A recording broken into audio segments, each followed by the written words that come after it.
That's right, ladies and gentlemen, live from the Screwball Whiskey Studios. You heard it here first. Yeah, you probably reload it one more time.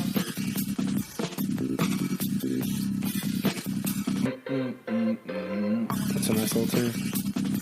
Who made that? Did you make this? Yeah, man. That's dope, man.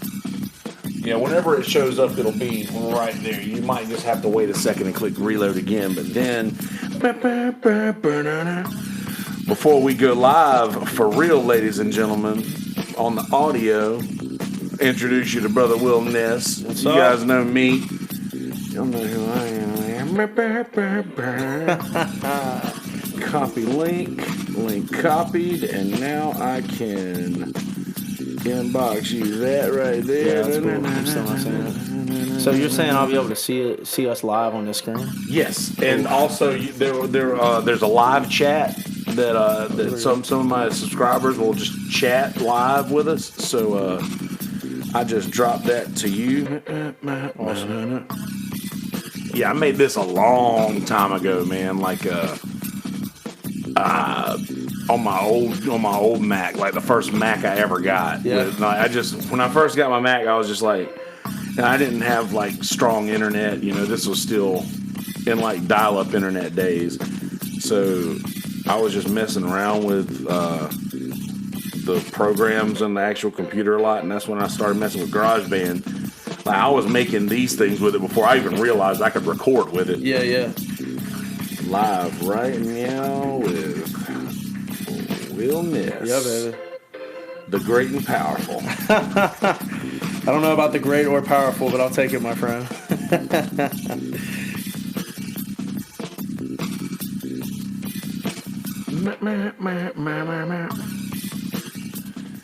And so that this thing doesn't keep dinging over there, I'm going to cut this Bluetooth off.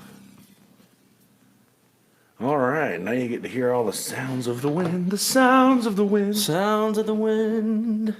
I love it. Right. So I like the sound of the crickets. Ever since I moved back to Pawleys Island, that's been a thing I've gotten to appreciate again, is the sound of the crickets. You don't hear a lot of crickets at Coastal Club Student Living at Coastal Carolina University in Conway. There they are. Oh, man. You hear them in the inlet and on the Y'all aren't island. ready. Though. There we go. Y'all ain't ready for this. Love it. All right. So Brother Will, let me get this pop-out chat over here so I don't need that. I've got a monitor here. Sweet. You do you have? Is it still not? Yeah, it's still popping not up yet.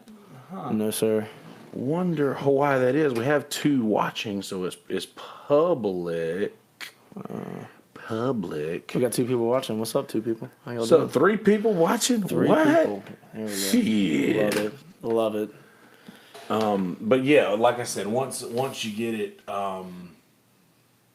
once that thing pops up there, There we go. There we go. Okay, yeah. This is gonna be weird. Like watching myself talking. And if you don't want if you don't want to look at the video, you could just click pop out chat. Yeah, but if you want to leave it there, it's all fine. That's all good, Yeah, bro. yeah. No worries. I love seeing Hank though.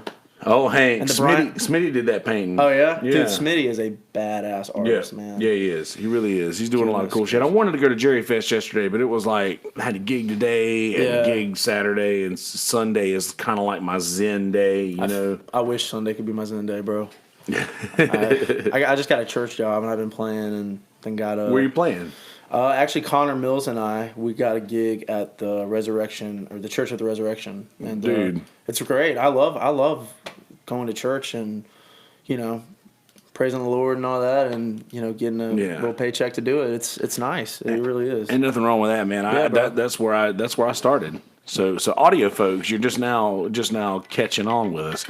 If you guys want to hear any of the beginning content, you'll have to go to the YouTube video to do that. And I suggest you go to YouTube and search MI Stuff Podcast by Kelsey Hudgins and click subscribe, please. Also, I know I've just said this in the intro, but just in case you skip past that, I like to do that a lot.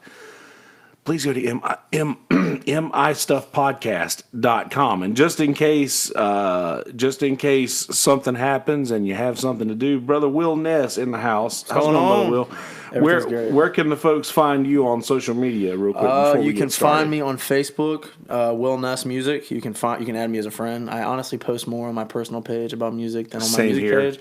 And then also Instagram, Will Ness Music. I've gotten some followers on that, so that's been nice. And willnessmusic@gmail.com if you need to reach out to me. That's where I'm at. Right on. Well, yeah, brother. Well, ladies and gentlemen of the jury, we were just discussing playing music in church, and Brother Will is Brother Will, I love it, dude. I love it. Brother Will is doing the church band thing, and I was just about to say before I went live on audio, but I wanted to get this. That's where the monsters are. Yeah. Dude, like that's where you want to talk about the dude that'll just shred you over and over, and that's where the monsters are. Yeah. They all play in church.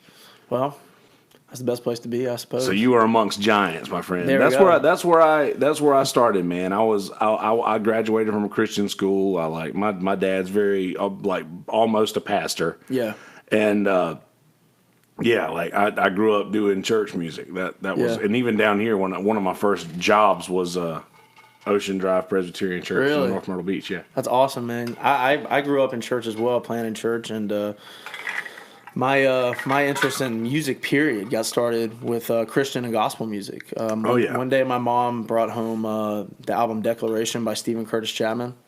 Oh yeah, with la la la la live out loud and all that, and that got me into it. And him and Third Day, Jeremy Camp, Chris Tomlin. I am a thief. Yeah, and even Tamala Mann on the more gospel side of things. You know who she is? I've heard the name. She did a great cover of I Can Only Imagine, and she's just got a powerhouse voice, man. Dude, I've seen those guys. I remember when I Can Only Imagine came out before it was huge. Yeah.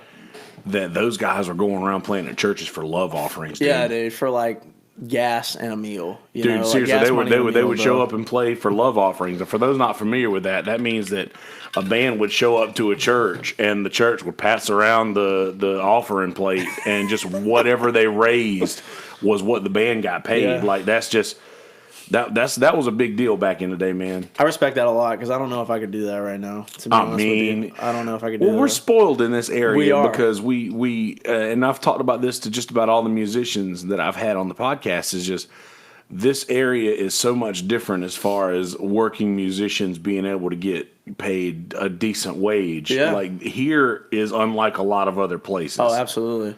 That I've heard of anyway. Well, I'm hearing about places in Nashville and Los Angeles where you pay to play. Right. Even. And then, but then even some of those Broadway gigs on Nashville, I know a guy who does those, and he's like, man, the bar will pay me $50 for 4 hours if I'm lucky. Right. If they do a good time, if they have a good time. So or if they have a good night. So a lot of times those guys are solely relying on tips. And here, we have a guarantee, which is awesome. Yeah, that's so nice. Just knowing that we can walk into a place, and then we don't do bad in tips either, because exactly. That's a big part of our pay here. And then you're making a living. Exactly. It's really nice. You know what? Whatever keeps the people clapping. There you go. Whatever keeps them coming back. There you go. Whatever keeps them coming back.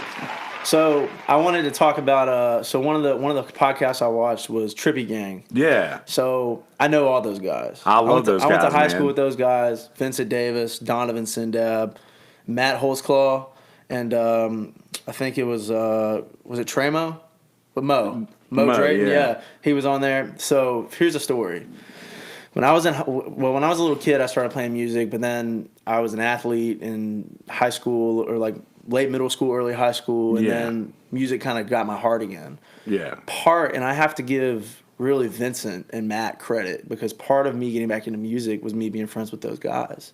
That's awesome, so me and Vince and Matt and Donovan and a guy named Brandon Valentine, we started it was like a hip hop group. Yeah. And it was called Class of 14, and then it was Polo Boy something.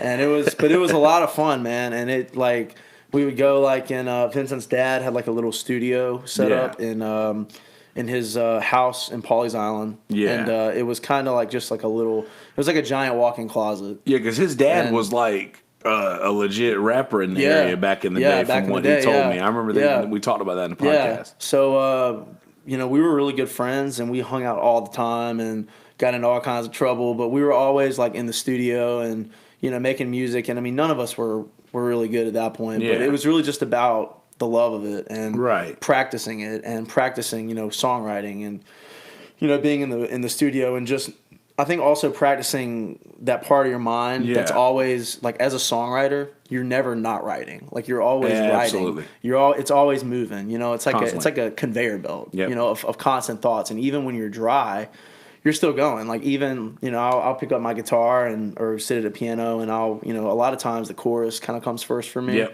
Sometimes it's different, but a lot of times I'll get it and then I'll be like, all right, I'm gonna walk away from this.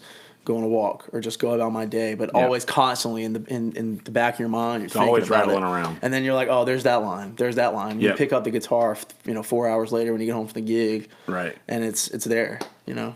Yeah, that's the thing that I've always said is that we, as songwriters, are rarely ever writing these songs. We just so happen to be the one that grabs it as it goes by. Yeah, for sure. We just so happen to be the one that just reaches out and grabs that line as it travels by. You know? Absolutely. But yeah, I'm pretty much the same way. But sometimes the chorus comes first. Yeah. Sometimes it's like the first line, and I've over the last 7 days, I have went to the beach every single day, and I've walked a mile, and that's something that I don't do. That's great, though, man. But I'm just trying to do something better, more about this thing right here, and trying to get a little. I'm trying to live a little longer, maybe. I'm not as sad as I once was, and I kind of want this thing to prolong a little longer. So, you know, it's funny you say that because I've been thinking about that a lot lately too, like. My girlfriend and I were just talking about this. You know, both of us, you know, obviously live it like working in the bar industry as we do. You know, it's kind of, you know, it's not the most healthy, health inspiring life, I guess you could say. It isn't. And so I mean, I was actually just Instagram messaging somebody about trying to get on a workout plan and a diet plan, and it's funny because I'm only 23, but I'm already looking ahead to that and looking. That's good. And I'm already facing, like, I already think about my own mortality like every day. Honestly, like as depressing as that might sound, you know, let's be real. You know, we're all gonna die one day. We all want to be here as long as we can with the people we love. And Chelsea and I, we were just talking about that like yesterday, honestly, man. Like, dude, it's funny, man. Just when you get to the point, 'cause I'll be 33 this year. Okay. And I just, man, I drank so hard. I don't know if you knew me when I was drinking, but probably not. Because I've been off the sauce for like about 3.5 years now. Oh, congratulations, brother! Thanks, man. That's a huge achievement. Yeah, sponsored by Screwball Whiskey, ladies and gentlemen. There you go. Our lovely sponsors out of Ocean Beach, California. Stop by screwballwhiskey.com, SKREW-ballwhiskey.com, and get yourself some peanut butter whiskey. Tomorrow's stories begin right here. But yeah, dude, when I was drinking, man, I was just like, I was trying to drink myself to death. I was like, I was just depressed. I was sad, and I was like, I wasn't, and my listeners know this, and I don't know how much you've listened to, but I've talked about this a lot. Like, I mean, I've been to the point where I was like, I'm not gonna off myself or anything like that. I'm not gonna do that. I'm not to that point. But if it died right now, I wouldn't care. So I got to that point, and I was just like, I'm just trying to cut this thing short. I'm trying to get out of here. But now I said, no, I'm not as sad as I once was. I want to sort of prolong this thing. Yeah, brother. Yeah. Well, you have a gift, man. The fact that, I mean, you have a great voice. I appreciate it. So do you, man. Dude, your voice was legend before I met you, just so you know. Really? Yes. I appreciate that, man. People were talking about your voice before I met you, which I think the first night we actually talked was at the Pit for the band. Yep. Are you doing that this year? I think so. Dude, I am so stoked for that. That is the best night of the year. It is. It's fun, man. It's such a great time just seeing all those people and as much how can I say this? Let's just put it this way.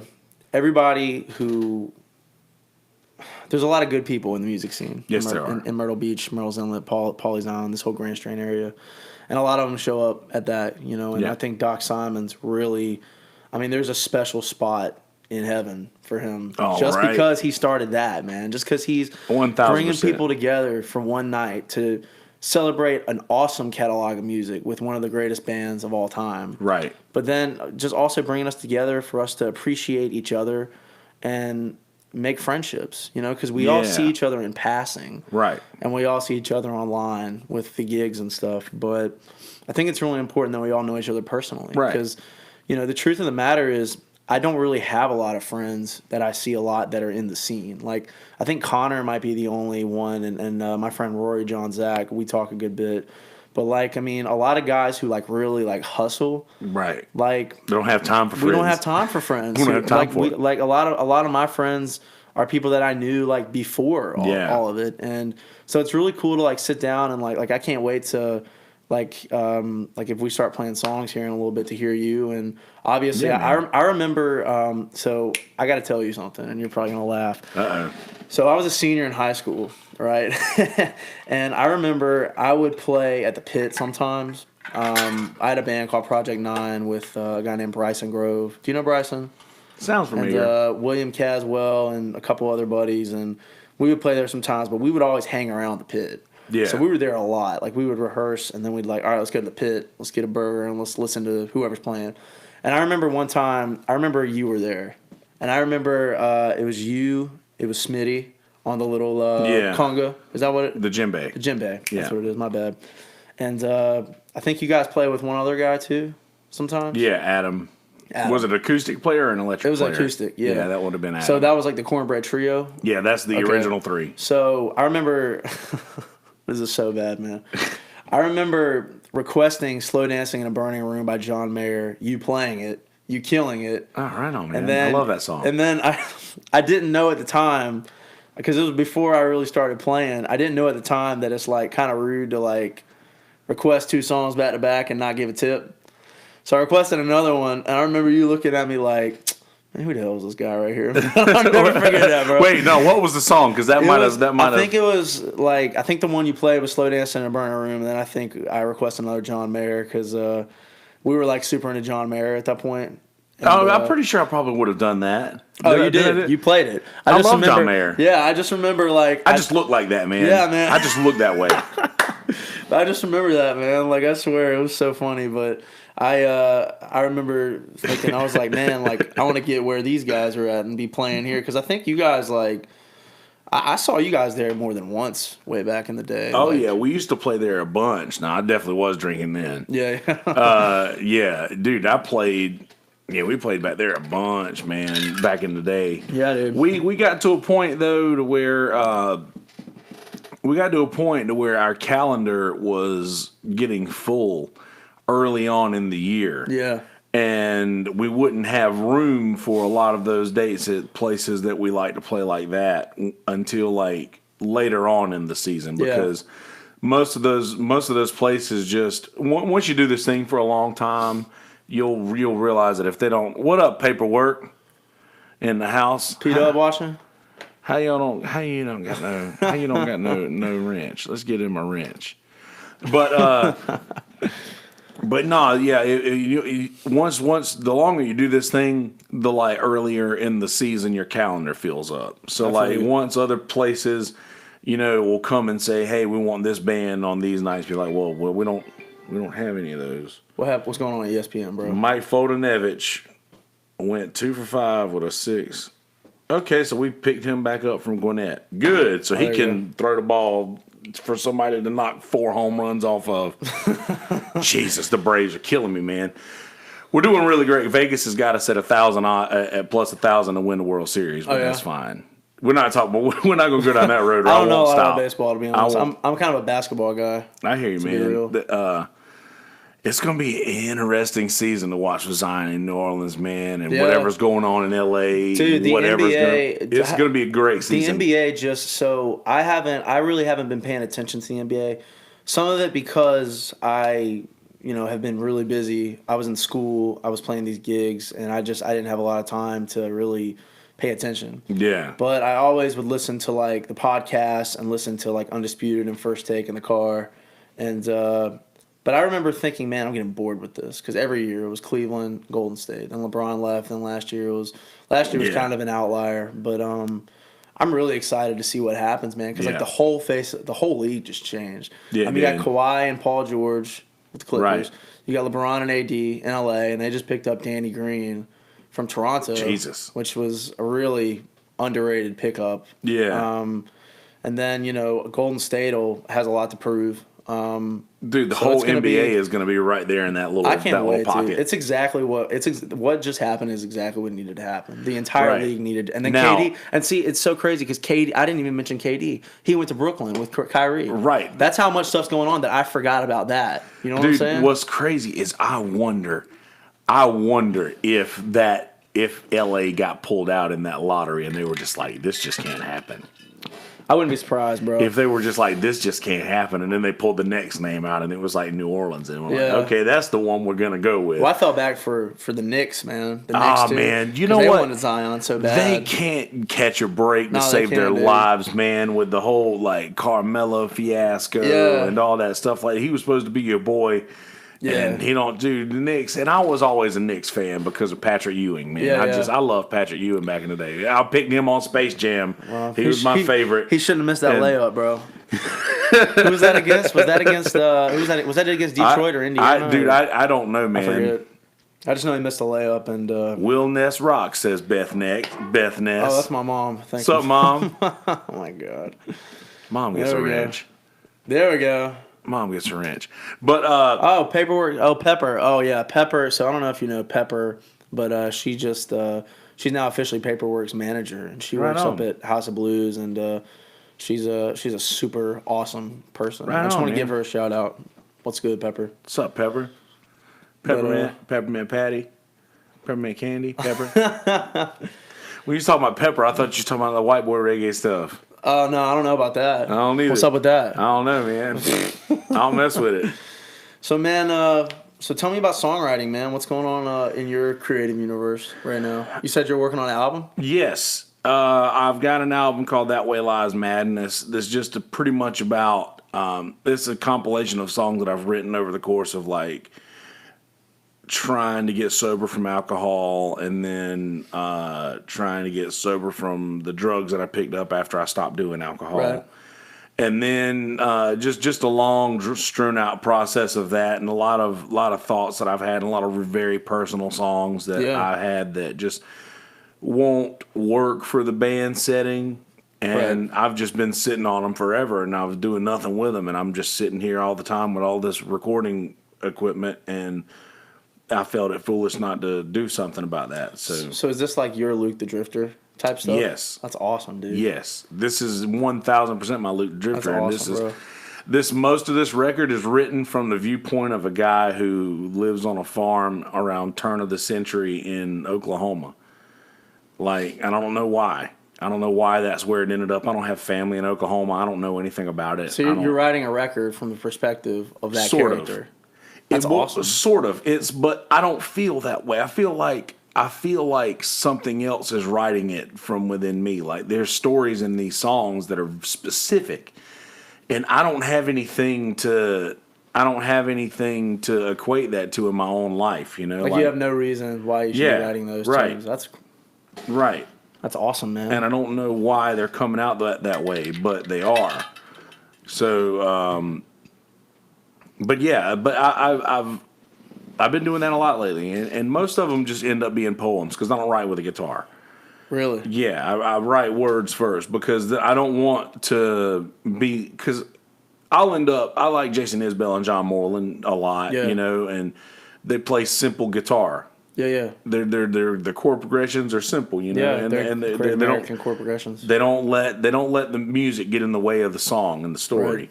And I really like that. So I didn't want to sit down on my guitar and just play the same progression that I've heard 1,000 times. I'd rather get the words down and let the words choose how the cadence of the thing has to go. I totally feel you on that, man. Yeah. So personally, I've been writing my own tunes since like I picked up a guitar. That's great, man. I was 8 years old when I started playing, and my mom signed me up for guitar lessons, and I think I didn't take them very long because I wouldn't practice like what the guy was trying to teach me. Yeah. I would just come in and be like, here's a G and a C, and then I write a song with that. Yeah.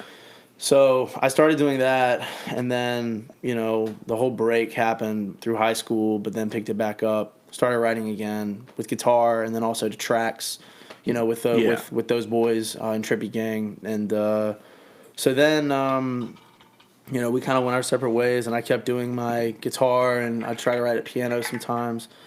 But at this point now, like, I kind of find myself in my journey, I'm kind of in a rut at the moment of, like, writing.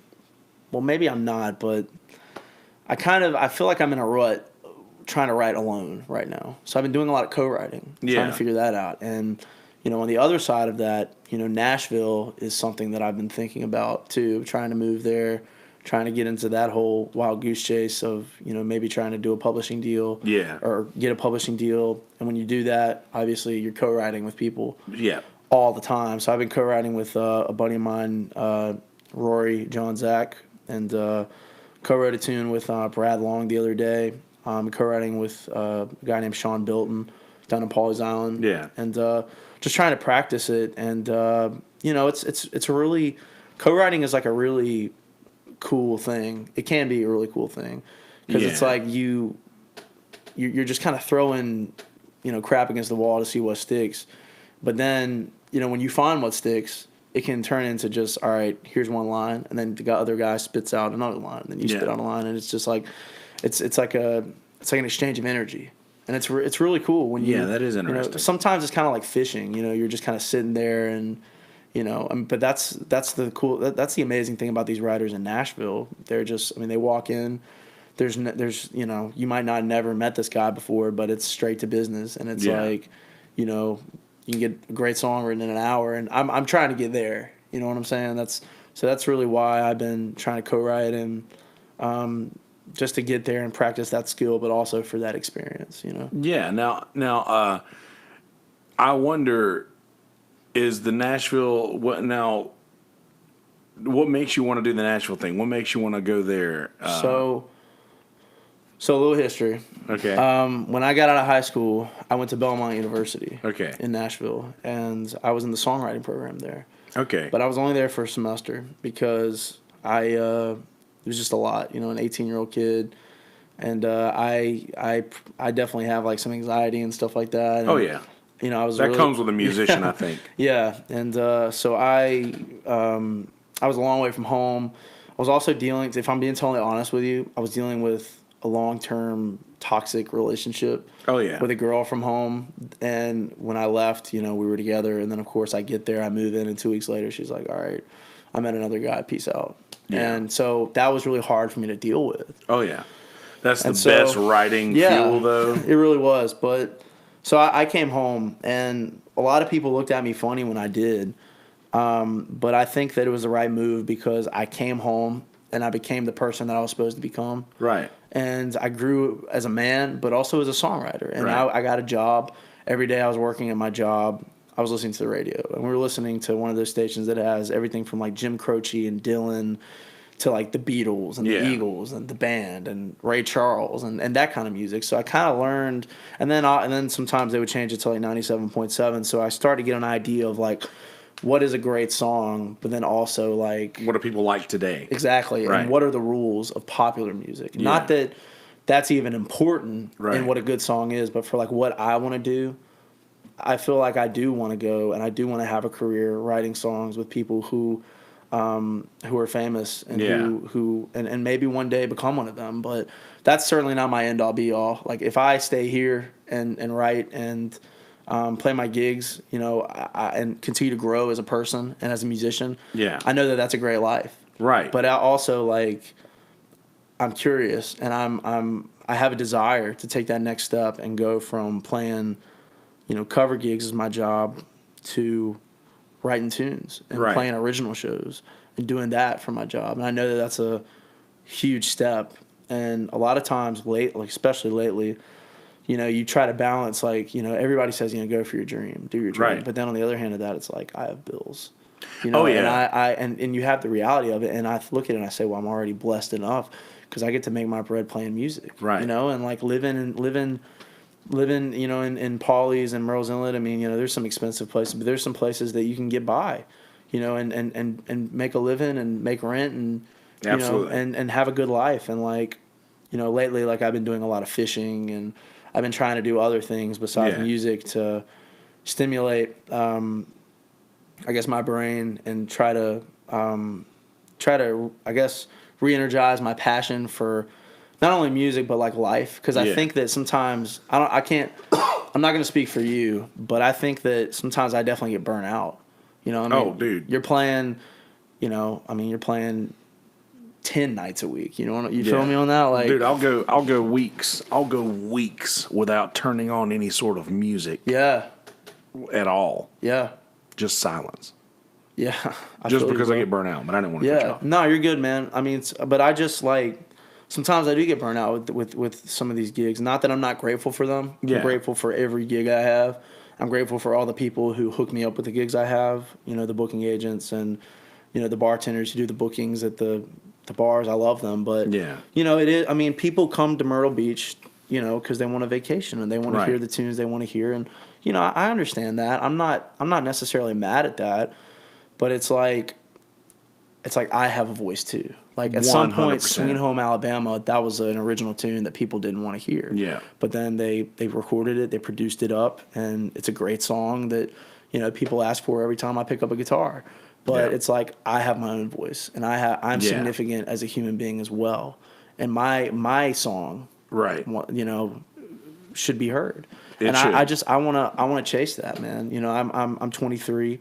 I'm young, and I know that I have a lot of licks to take still. Yeah. I know that I have a lot of doors that are still going to be closed in my face, but like I have all the confidence in the world that if you plot me there and you give me a couple years, I can make something happen. Right. You know? That's one thing too I've noticed about people asking for those songs. I don't think that they want to hear those songs as much as they just want to ask you for a song they know that you know so that they can feel like they've also contributed to Yeah. the show. Maybe so, yeah. In a way. I've never thought about it like that. I think that's the core of why they want to ask for that. And I don't think they even realize that. Yeah. But a lot of people, you know, we're going to get the same dozen requests a gig. Absolutely. You know, people are going to want to hear Sweet Home. They're going to want to hear Simple Man. They're going to want to hear Tennessee Whiskey.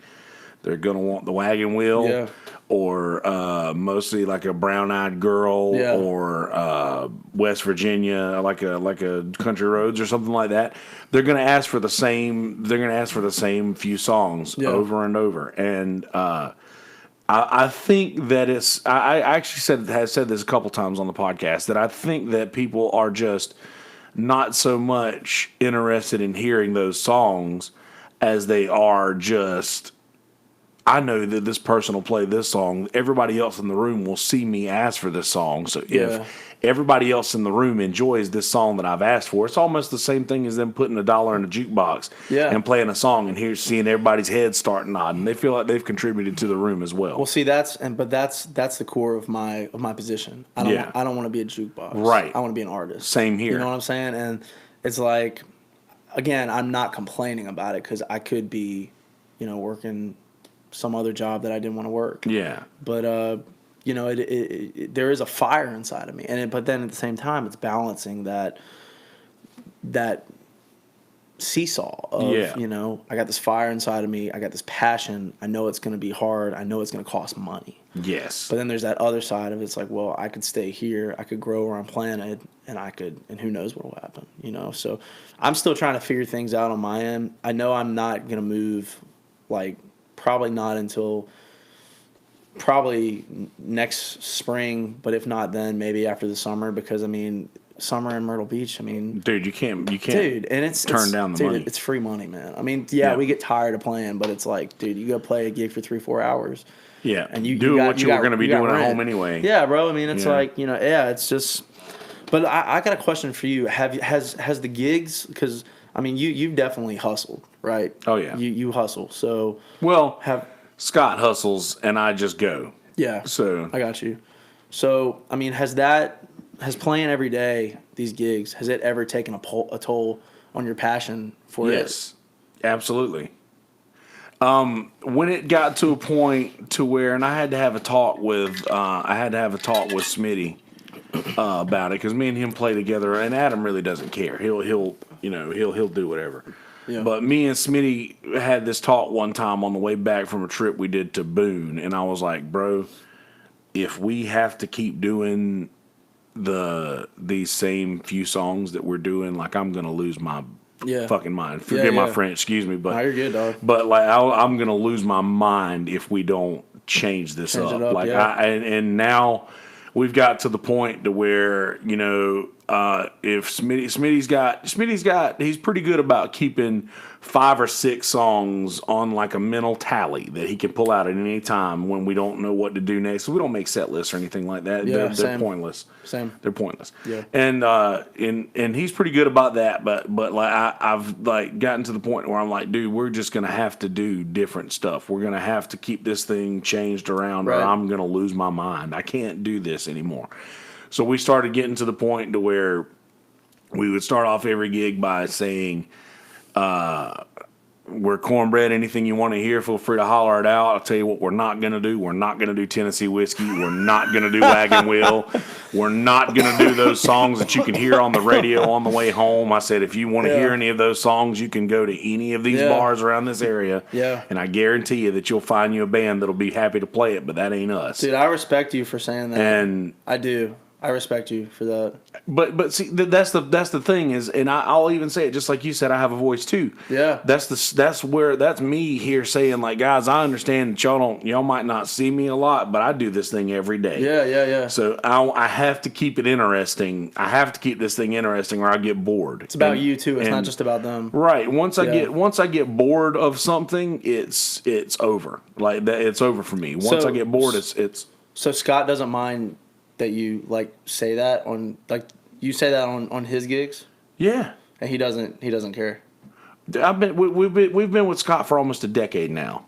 That's dope, man. The phone keeps ringing. Yeah, there you go, bro. That's the thing, is to keep the phone ringing. And you know what's funny is we get more applause from saying that, and when somebody asks for Sweet Home Alabama or Simple Man, we'll give them All I Can Do Is Write About It. Or Tuesday's Gone, or something like that. You know, we're not going to do that one, but we'll do another great song by the band that you want to hear. I feel you. And then I'll call that one like a Sacrifice Fly Runner's Advance. and then, you know, I don't know. It starts the conversation. You'll find out more that people want to hear that people want to hear something different. They just didn't know that they wanted to. Yeah. I feel you on. So do you ever play your originals at gigs? I've started recently. I used to not do that. At all, just because they were like deep.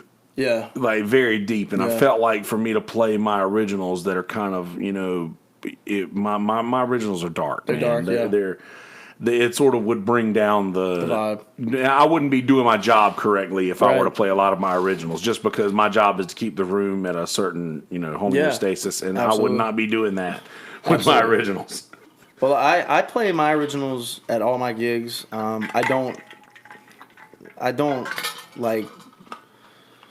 bore the crowd. So right. I'm not gonna do like.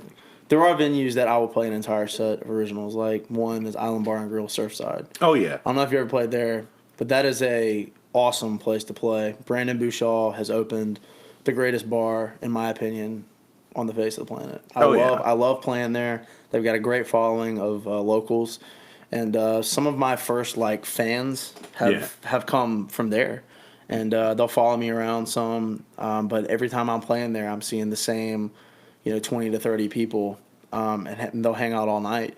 And it's really cool that, I mean, look, again, I know that, people have jobs to do. Yeah. Some of these booking agents who, they book us to play the tunes people want to hear at the venues that want us to play those tunes, and I get it. But it is nice to have like an oasis for artists at some of these venues, and they're out there. They are out there, like, Island Bar being one of them. So I can't speak on that place enough. I know Sweet Sweet does a lot of stuff there. Yeah, they do. And Brian Russler does a lot. I see the Brian Russler hat. Yeah. Right there. Yeah.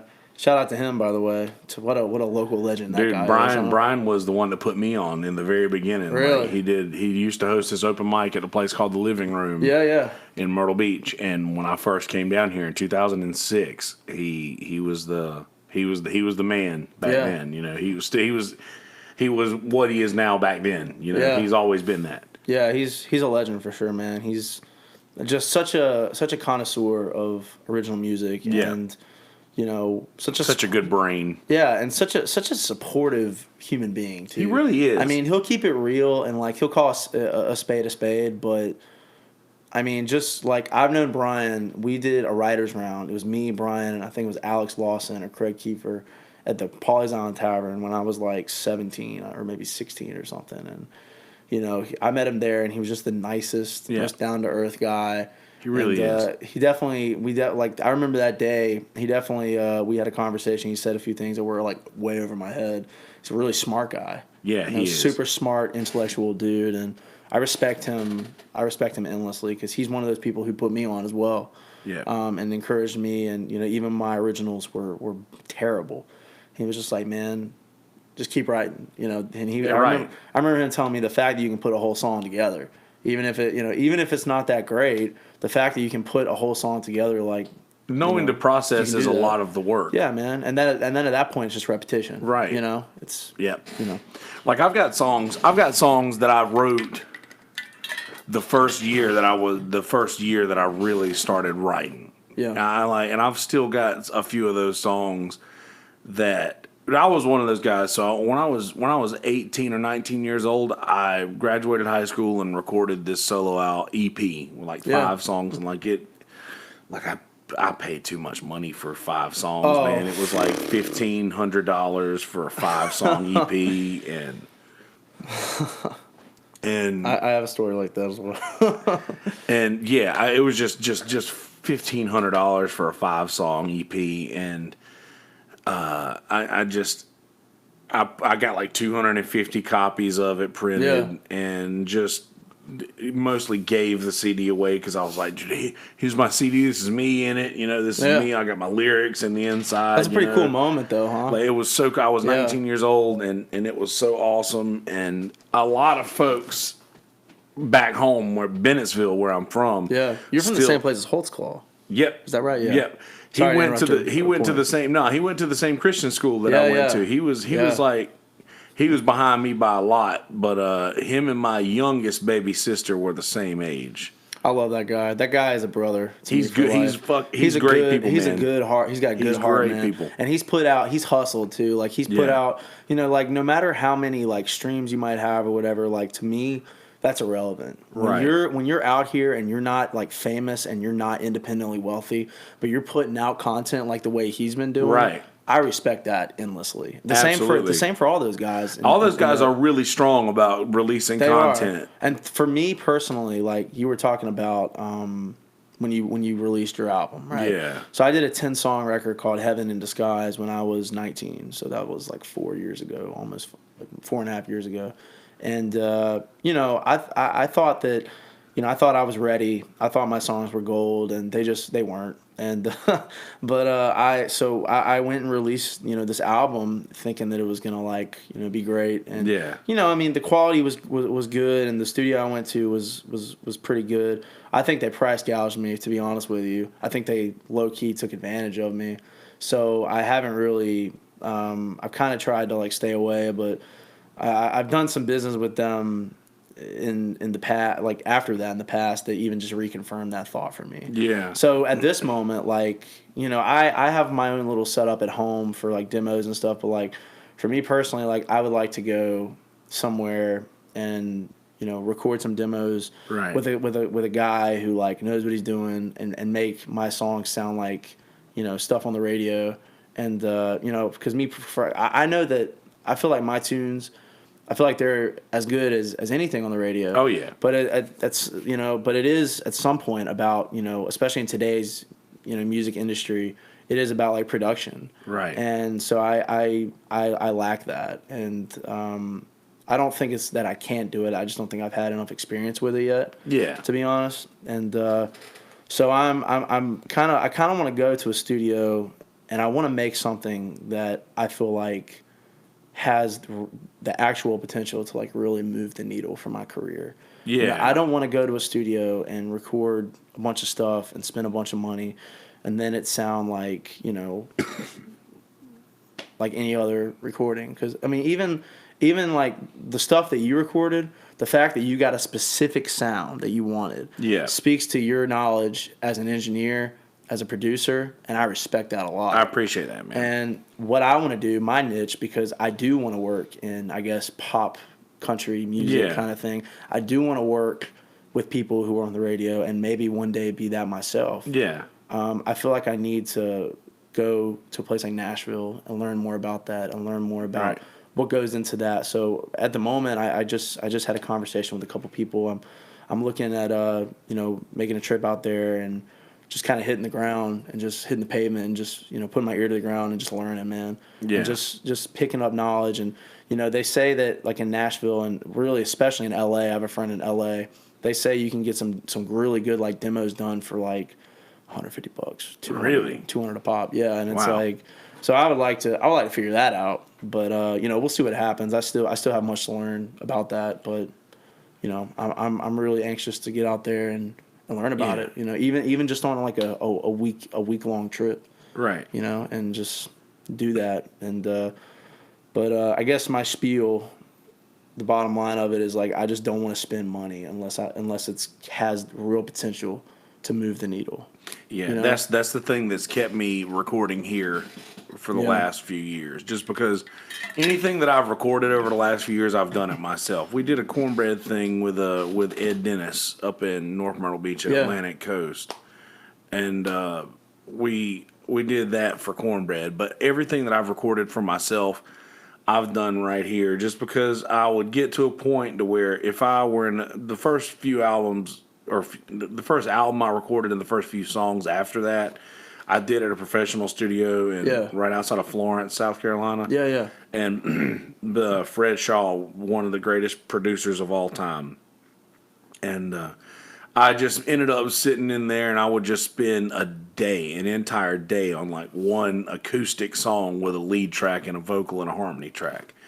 And now I will sit down here at this computer and in one day record 8 songs like I did the other day with lead tracks and harmony tracks. And some of them don't even have that because I don't want the music to get in the way of the song. Yeah, and I feel you on that. I don't think that I'll be doing the song any favors by continuously tweaking it a certain way But this is all me doing this myself. You know, if I had a producer who would say it's done, you can stop messing with it now, then that might save me another, 2 or 3 hours, But then every now and again you'll get those guys that I've heard of that'll like, okay, well you want to do that, we'll do that, and they won't give their input because they want you to rack up your hours, your time, so that they make more money. Yeah, for sure. But if I get a producer who would say, hey, this is what you need to do, let's get this done quick as we can to save you time, so we can get the best product out, then that's how Fred Shaw was, So with one studio I worked with, it was a studio I did my first album at. Yeah. So I recently released a song called Whiskey Tears, and I'm just going to keep it 100 right here, okay? Because this is my first time on a podcast, and I'm glad that it's me. Yeah, for sure, man, and I just want to keep it real, okay? I don't think a lot of people heard it. I promoted it a little bit, but if I'm being totally honest with myself, the way that we did Whiskey Tears, I was not like totally blown out of the water with how it ended up. Yeah, and that's not the fault of like the guy who I produced it with. That's not the fault of the people that mixed and mastered it. I feel like it's my fault. Why is that? Because I'm the artist. It's my tune, and I should have spoken up more. So we released the tune, and it just kind of, I don't know. I just felt like I could have done better with it. I feel like I did too much to it, to be honest with you. I feel like it was one of those things where, it could have been my guitar and the girl that sang harmony on it and then my voice. I feel like it would have been like better. And actually there's a take of it just like that, I did an acoustic album for my senior project at Coastal called Songs by Hand that I released a few months ago, and there's a take of it. And I listened to that version and then the fully produced version back to back, and I was like, I like the acoustic version better. Yeah. But so anyway, so when I sent it to the guys who mix and mastered, I said, look, I went on your website. You said for this amount of tracks in one song, you can do it for $150. So they were like, all right, we'll do it for $150, because these are people that I'd worked with. Right. I honestly, if we're being honest, what am I saying?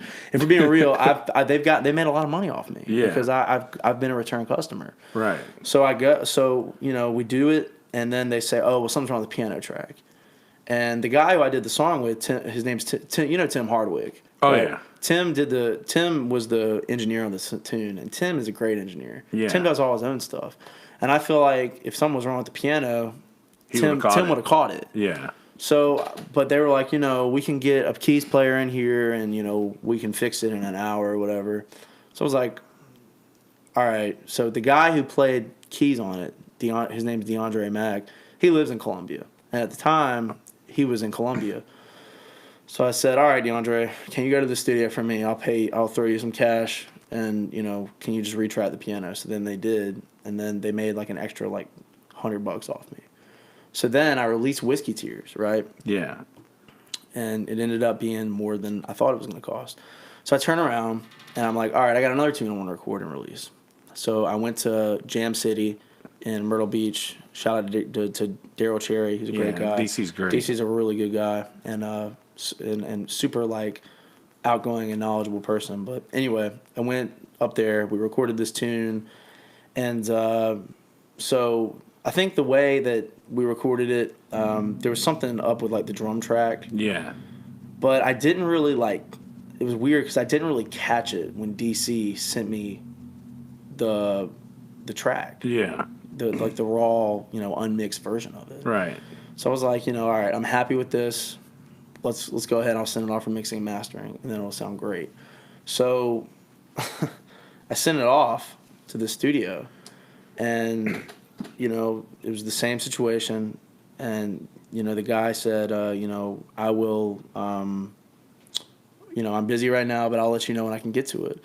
So 2 days later, I get an email. He drops me a line. He says, hey, Will, we had something cancel, so I went ahead and mixed and mastered your song. So I listened to it, and I was not happy with it at all. And something was up with the drum track. And I'm not going to say that they went in there and messed with the drum track or anything, because I'm not like a vindictive person like that. Yeah. But it was definitely something off that I did not catch before, and DC didn't catch before. And I sent it to DC. He would have caught that. And and we were in the studio with DC. JP Taylor played on this song from Oracle Blue. So I feel like, and the guy playing drums, he was a really good, he's a really good drummer. And I had done a project with him before that I was really happy with. But there was something off with the drums. And so they sent me this bill and the bill was more expensive for them just mixing and mastering it down, was more expensive than the Whiskey Tears mix and master plus studio time for bringing my guy back in there. Really? So I called him up and I said, look, I'm not paying this money for something that I'm not going to release. I'm sorry. Like, if we can come up with some kind of agreement here, like, we can figure it out, but I'm not paying you, $400 for something that I'm not going to put out. Like, and that kind of reaffirmed my thought of, some of these studios out here are really, they can just be out here to make money. Dude, 1,000%. Especially if they're not like somebody that you're going to be dealing with regularly. Yeah. Like, if it's just somebody who you like, they feel like you're a walk-in customer. Well, and see, I was really disappointed by that, because I felt like these guys, like, at one point I felt like they were my friends, and I felt like they cared about me as an artist and as a person. But now I'm feeling like they never did, and that hurts. It really does hurt. It does, and man. Just the fact that I'm a return customer, I've come to y'all with everything I've ever done, other than Songs by Hand, which DC did, and then Chris Canada mixed it. It just really kind of hurt. And so I had to cut it off. And you know what, man? You should try to record yourself. Yeah. You should just try it. Every time that you want to release a song, I would just record a version of the song with just a raw acoustic version of it and listen to that and see how satisfied you are with it. And you might find that you're just happy with that. Maybe. Now, I don't know, because when I was probably about, I don't know, I was probably your age when I started doing that. Like when I started just getting to the point where, you know what, I'm just going to sit down in front of a microphone and just play this song and just figure it out and start producing your own stuff. That way, if you feel like that's why I do this myself, because I feel like if I hear something that I didn't hear to start with, that I've heard it after a little while and I'm like, oh, that shouldn't be there, then I can fix it because I have the masters. I own all of my masters. Like I can do anything that I want. I would try that if I were you, man. I would just try to just maybe record some of these things on yourself, just to see what it sounds like. You don't never know. It might suck to begin with because mine did. Yeah. You know, it might suck to begin with, but dude, you just like sharpening that axe, dude. Then you won't have to ever worry about that ever again. And anything you make will be profit. So like, there's always that. So like I have some studio equipment that I had set up in my apartment at Coastal for a while, and there was a spare room that we weren't supposed to have access to, but we had access to it. And I had my studio set up in there for a little while, but then the landlord caught on, and we had to move the studio stuff out of the spare room because it technically like wasn't ours. But I'm probably gonna set my stuff up at the house here soon and get back to that, because I have a friend of mine that DeAndre and we've done some stuff together at the Wonder House, which is Connor Mill's studio. Oh yeah. And you know, I used to kind of be in on that, and so I had a key there, so we would go in there and, you know, we kind of produced stuff together, and I always remember thinking, man, like we work well together, and like we could probably do something together, and so maybe I'll open that door back. I mean, dude, you got a good ear, you know what sounds right, for sure. You know what sounds good. There's always that internal struggle of like, you know, do I need a producer? Do I need to go to Nashville? Do I need to do this, that everybody else is doing? Or do I need to just believe in myself and do it on my own and let that? Because that is what a lot of people are doing. You know, a lot of guys are like the new Tyler. Did you listen to the new Tyler Childers record? I haven't heard it yet, dude. I saw John Prine said it was good, so if he does, then it's next level, man. It's like that neo bluegrass country kind of thing, and it's But like, I mean, they didn't make that on Music Row. You know what I'm saying? There's no way. Like, so you know, you know, maybe I should think about that more. Well, that's the thing, man. Because I looked at all the artists that I appreciate, man. I mean, I really love Iron and Wine. Yeah. I really love the Forever Ago Bon Iver album. And all of those guys, like all of my favorite albums of all time, minus Death Cab for Cutie Transatlanticism, were basically recorded by the person. Like they were recorded by like Iron and Wine. Sam recorded all that stuff himself, and the same with Bon Iver. Like he locked himself in a mountain house and recorded that entire album in a month in a mountain. Like he just locked himself away and cried and recorded this album. Yeah, and all of the people that I really respect musically did that. So I wanted to do that, and that when I realized that, like, oh man, these guys released stuff that wasn't perfect. Yeah. But nobody's complained about it over all these years. Well, there's beauty in imperfections, man. Right, there's the human element, man. Yeah, absolutely. I mean, the human element. That is something that I miss in pop music. And like, I don't know how much like of the radio you listen to. I don't today. All right, well then, it's just there's so many different angles from in the conversation we're having, and I don't think any angle is right or wrong. I just think it depends on what you want out of it. Right. Like if Connor Mills were to be sitting right there and listen to what I was saying, he'd take your position and probably even more, and he'd be like, dude, you don't need all that. Like you, but for me, like, I guess I've always felt like, man, I feel like I'm in a therapy session right now. This is awesome. That's what this is for. Yeah, that's what I was. This is why I was looking forward to this, was having somebody who knows about this kind of stuff and talk it through with somebody. Right. So for me, like, I've always kind of felt like I need other people to help me, you know, with things like recording and with things like producing. And it's like, no, like, you can just do it all on your own. Just try it. And I think I will. If it doesn't work, I got most of the equipment I need. I mean, I've got I've got an interface. I've got studio monitors. I've got a You mic. got an iPhone, man. I got an iPhone. There you go. Yeah, I know how to play keys and Download bass and GarageBand on stuff. iPhone. Yeah. Oh, I got it. I got it on. I got a Logic Pro on my laptop, and I've done demos like that. I've gotten paid to do demos like that, like people, for different projects. Do it, and man. stuff. Do that, man. So- Dude. Sell your own ship, dude. And just sharpen your own tools, Right, Instead of right. paying a bunch of money. Yeah. Well, that's the thing that got me, man, was just like it was more of a necessity thing because I decided early in my life, like, which was probably around your age, to where I was like, you know what, man, if I'm going to do this music thing, I'm going to do it. This is what I want to do. Yeah. So I just,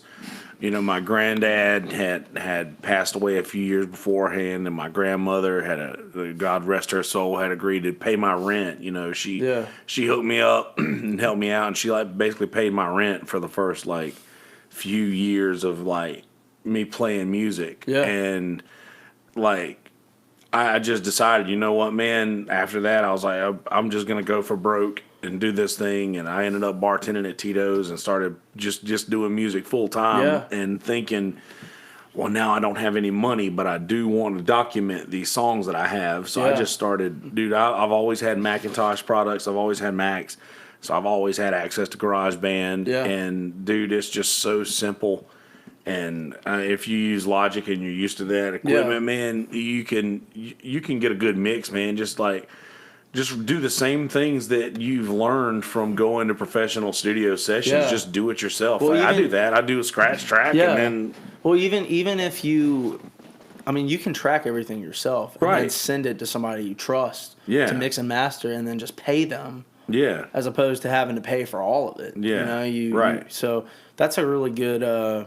That's a really great way. I mean, you've definitely opened my mind up to thinking about that. definitely do that, man. So I will definitely explore that. I'm in the middle of moving. I just moved from Coastal Club student living up by Coastal Carolina, where I had my college apartment for 2 years, and I just moved from there back to Pawleys Island, where I'm born and raised. Yeah. And I'm still kind of unpacking, but Right. But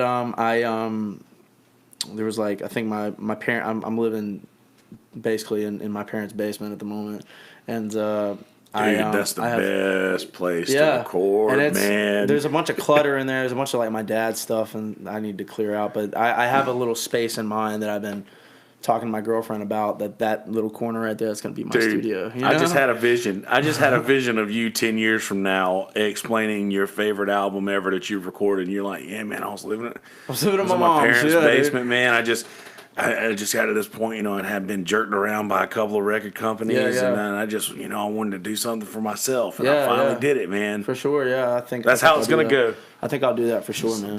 I'm reading your cards, man. That's it. Well, dude, I wanna hear something, man. Well, yeah, I was about to say we've reached past 4:00. I know you probably want to get to Wahoo's within the hour, so we can. And I've got a meeting coming up at what time? At 5 o'clock. What time is that going to be? Maybe. Yeah, but somewhere around then. But either way, I know you got to get to Wahoo. So it's all good, man. I won't start till 6. I'm playing over there tonight with Bryson, and I'll actually be. I got duty next to you tonight. I'm over at Creek Rats. Oh, there you go. So I'll yeah. Heck yeah, man. Yeah, man. You were talking about all those cool songs that you've got, man. Do one, dude. That stand will follow you around. It's like, oh man, this is a clean guitar that I'm holding.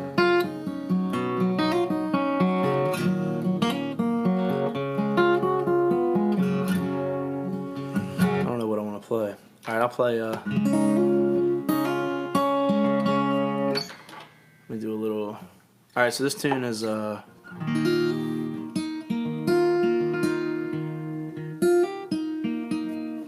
me tune this thing up. So this tune I'm gonna play. Actually, you know what? I don't know what I want to play, man. Do you pick, man? It's up to you, buddy. You're the doctor. All right, play what you want, man. I'll play my pop song. Is that okay? Sure. Play whatever you want, man. We got enough time to do a couple. You don't have to. You can do a couple. All right, so this is kind of my poppy tune. This is a song I wrote and one of the few ones I've written by myself Yeah. in the last like few months. It's a tune called California Gold, and it's funny because About barbecue sauce? no, is that a barbecue sauce? No, I'm just California Gold. Oh, No. that'd be funny. I'm just messing with you, man. I'm pretty gullible, so I'm easy to mess with for sure. But so I remember hearing, or there's so many different ways that people like write tunes. Like, Right. I remember, like, obviously you got the Nashville way. You got the Yeah. let's have a legal pad and write 2 songs a day and all that. Yeah. But then you got like the, like, I don't know if you've ever seen the interview the documentary of James Taylor from Oprah Winfrey, and he talked about the best way to write songs is like to be alone for a little while. Oh, yeah. And if you have like a day, if you like can get out of town and like have a day away from everybody and everything, and you let yourself be lonely and let yourself figure it out. Yeah. And then there's like the approach of like, I remember hearing Jackson Brown talk about how like they asked him, like he was coming out with a new album. It was 10 songs. They said, how many songs did you write for this album? He said 10 songs. And like that approach to writing. Yeah. To where like everything that you're writing is meaningful. Right.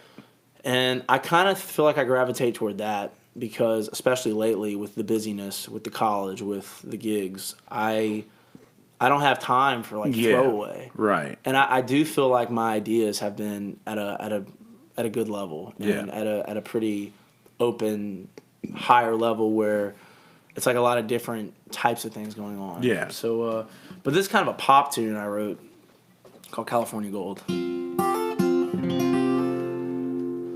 Girl, I won't lie. From the first time we met, you caught my eye, baby. Caught my eye, and I was surprised by what I didn't expect. We caught a vibe, baby. Caught a vibe. Who had known it would have happened? You and me together, falling in love. So much more than we imagined is us. Because, baby, you're like California gold. Something rare, so beautiful and bold. And I will thank my lucky stars for you. For you. Baby, you got something that I need. Like a song I just can't help but sing. And I will thank my lucky stars for you. For you, been through some things, shed a couple of tears, but that's okay, baby, that's okay. Through everything, you know I'll always be here. I'm here to stay, baby, here to stay. Who had known it would have happened? You and me together, falling in love. So much more than we imagined is us.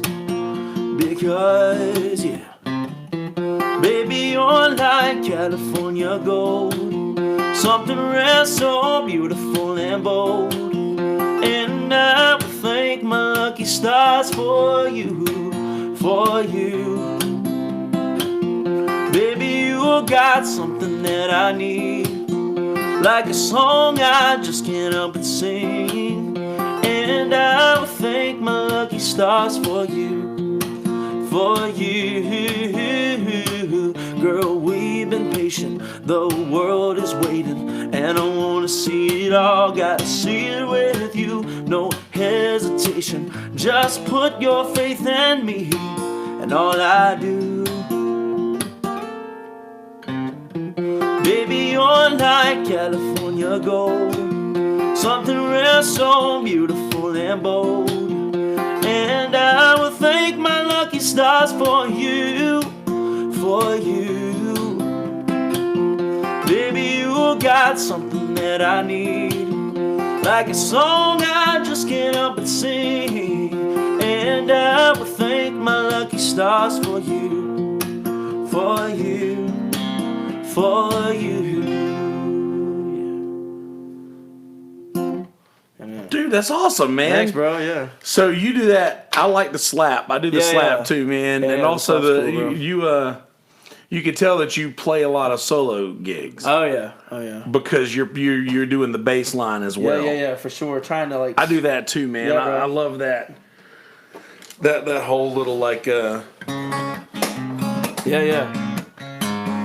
Like I feel like I could. that I feel whole like yeah. I feel like that's one of those tunes that you could just record and maybe playing around with like the guitar tone or something, and just you and the guitar, you know, and make that a hit, you know. Yeah, and by the way, that mix, you mixing yourself basically in front of that microphone is like that would work for an acoustic version of that song. Like Well, that I might have to buy one of these mics because these sound great, man. Go see brother Joey O'Neill and Austin Perry down at 544 Sound System. I dropped one of my guitars off for Austin at that shop just a couple days ago.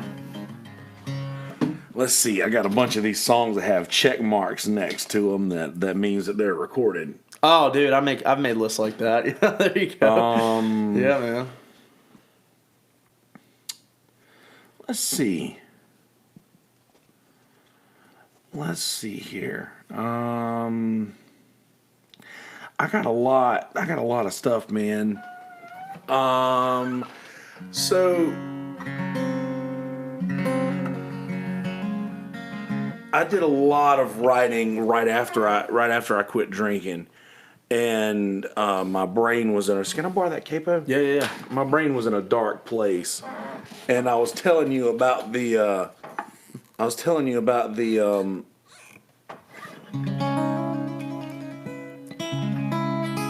Writing from the viewpoint of like a farmer in turn of the century Oklahoma. Yeah. So it's like a farmer, like which century? 1900s or yes. 2000s? Okay. 19th century. Cool. The 1900s. Yeah. The 20th century. Yeah. That always messes with me too, by the way. The 1900s. So it's like right around turn of the century, shortly after the 1900s, and it's like I have this rule that I adopted for writing songs that I would never reference anything modern in music. Like I would always write in a way that if this song was played 100 years ago, it wouldn't sound out of place. It's interesting. So like that's the way I like to write, but I basically only say that so that you'll understand. There's something like I feel like it's easier for me to look at it from a viewpoint, but I plug myself into the situation and I just quit drinking. Right. And none of this stuff happened to me. And it sort of happened to my dad. Like it's sort of like the way my mom, like, and my listeners know. What up, Kimmy?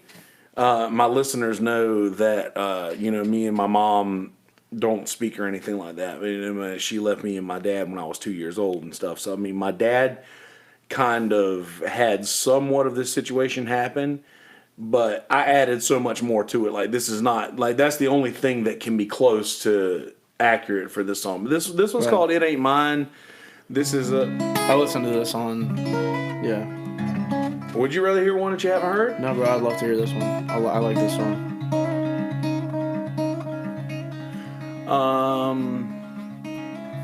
Yeah. So, you guys have heard it. You guys know the story.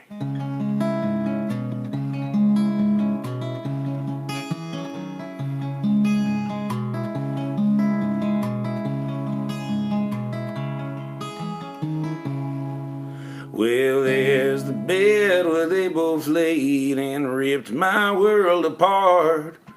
And flew off up to Kansas before it got too dark.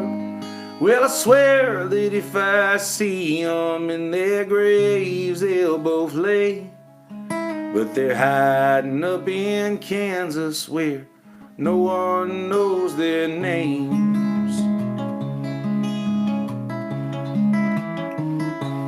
Well, they stole two of my horses, Grandpa's saddle he left to me, and a jar of folding money buried neath the big oak tree.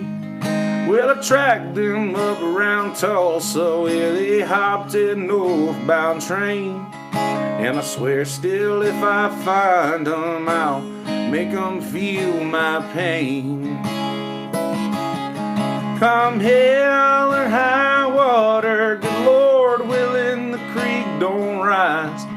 On on a stack of Bibles tall as me. I swear I'll get my prize. On the banks of old Red River, under cottonwood I pine, digging me a hole, but it ain't mine. Well, that winter was a cold one, but it brought an early spring. Made do with what I had left, nearly took my farm from me. Did plenty good come harvest, and bought back my daddy's land. But I swear still if I find 'em, I'll make 'em understand. Come hell or high water, good Lord willing, the creek don't rise. On a stack of Bibles tall as me, I swear I'll get my prize. On the banks of old Red River, under cottonwood I pine, digging me a hole, but it ain't mine.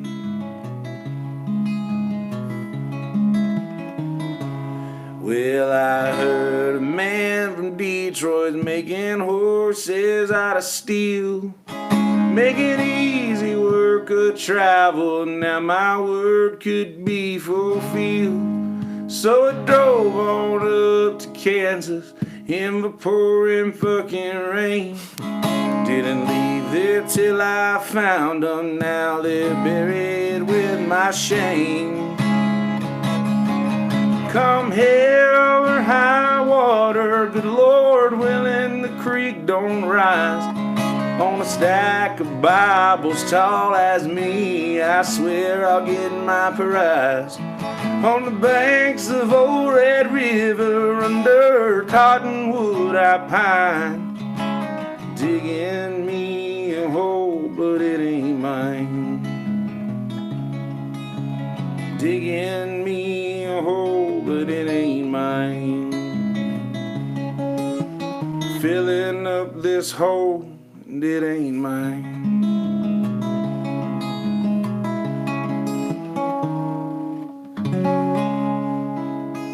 Yeah, baby.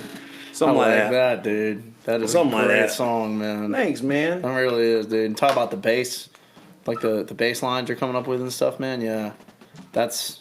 Thanks, man. I like that, dude. Thanks for stopping by, Kimmy. Yeah, man, it's.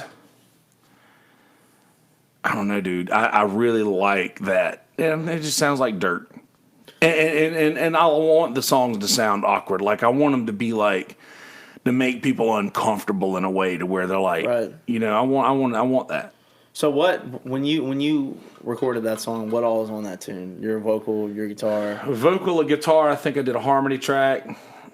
One harmony track, one lead vocal, one rhythm guitar, or one finger pick, one like lead track. I only think that I played the lead for the spot. But it's not like drums, bass, No. all that either. Yeah, No. that's awesome, dude. Well, that's the thing. I don't want to get in the way of the song. Yeah. I want this to be like. I don't want to do too much that I can't recreate by myself live. I think that's important. You don't want to misrepresent yourself in a studio. I think the other side of that is also you want a song to be naked, but then let it, because that's when a song. If a song is totally naked and it still moves people, that's when you know it's a great tune. Right. You know, I mean, there are songs like radio songs that are cool songs or whatever, but then you listen to them acoustic and you're just like, But then you got songs like that, or Jason Isbell, or I think that's why when you hear like Jason Isbell, especially what was that record he did? Southeastern.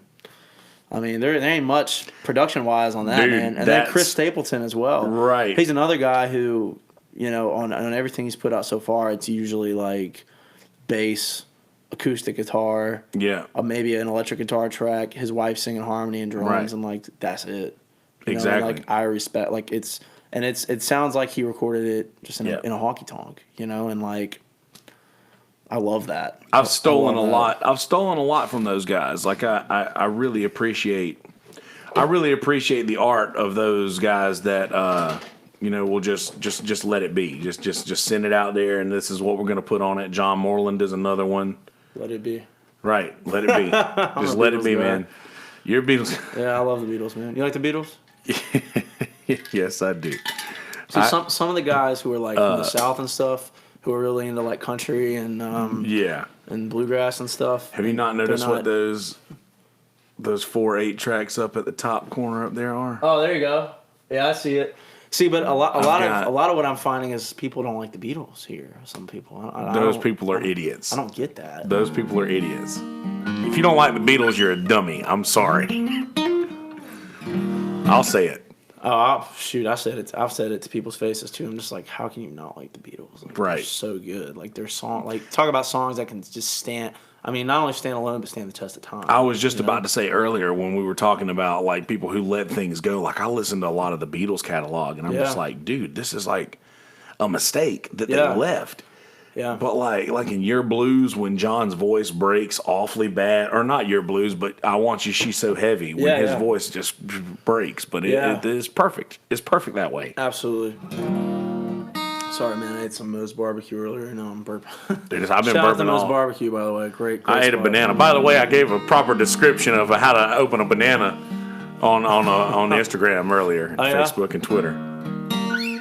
Well, this one I think you might appreciate. I don't know if you ever listened to Whiskey Tears, but this is my tune, Whiskey Tears. And right on, man. The story of this song is I was sitting in my apartment at Coastal, and it took me a while to get over a relationship one time, and so I was sitting in my apartment, and it was just one of those days where it's just like, I don't want to do anything today. Right. Like, all I had to do was go to 2 or 3 classes, and then I was going to be done, but I didn't even want to do that. Yeah. So I called up a friend, and I think I was hammered by noon, and I pulled out my guitar, and we had been listening to Drunkard's Prayer by Chris Stapleton. I don't know if you know that tune. Do you know that song? I've heard Drunken Poet's Dream by Hayes Carl. Drunkard's Prayer is a wonderful song, and I was kind of trying to mimic it a little bit, and it's in 4, but I did this little E, 1 to the 5 bass line thing in 6/8, and I was like, all right, let's write something to this, and had the song written. It was noon. Had the song written by I think 3 o'clock, and when I play this song out, like people kind of are like, where can I do that? And people kind of know my tunes. They kind of say this is my best one, and I don't know what my best song is. I think that's up to interpretation, but I think this is definitely one of my best ones. Right on. But this is called Whiskey Tears. Cool. Before I do it, let me tune this thing up. Sorry. I do not. So now we got to tell an awkward tuning story or tuning joke. Most other songs. This is the song that we play before we play other songs. This is the song that is played most by good artists, by the way. This is other songs sound better after this song is played. Oh, yeah. This is the most popular song of all time. The tuning song, that is. In the words of Kid Drew, we tune because we care. Yeah. I don't tune because I don't, just so you know. That's cool though. You have your own tuning. That's it moves around. The she's temperamental. That's cool, man.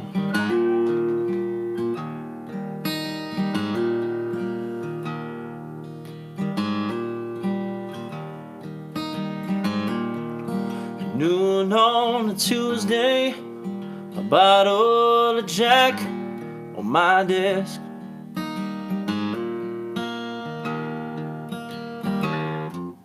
Half empty, I bought it this morning, and a fire's in my chest.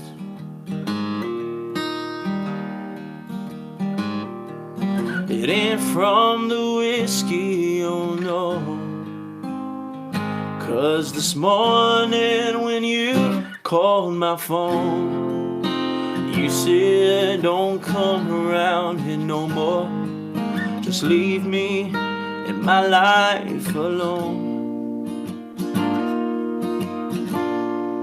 So I think I'll cry, 'cause I can't hold this pain anymore.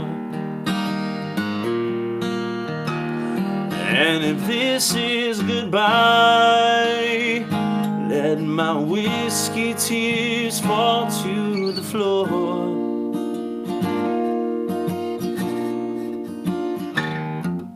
6 months ago, you were laying in this bed with me.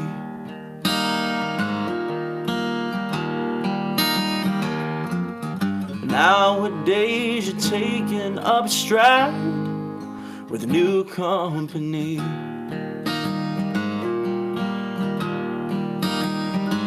He's the ideal Mr. Love Jones. And this morning when you called my phone, you said, don't you come around here no more, 'cause he makes this house feel like home. So I think I'll cry, 'cause I can't hold this pain anymore. And if this is goodbye, let my whiskey tears fall to the floor. 'Cause you said it's over, I tried to hang on, but now you're asleep in another man's arms. So I think I'll cry whiskey tears until the day I'm gone. Ooh, ooh, ooh, ooh. Oh, no, no, no. Now this drink might have gone to my head, but I wish it was you here instead of this number 7 whiskey that just leaves me empty, leaves me for dead. So now I'm gonna cry, 'cause I can't hold this pain anymore. And if this is goodbye, let my whiskey tears fall to the floor. 'Cause you said it's over, I tried to hang on, but now you're asleep in another man's arms. So I think I'll cry whiskey tears until the day I'm gone. Until the day I'm gone. So I think I'll cry whiskey tears until the day I'm gone.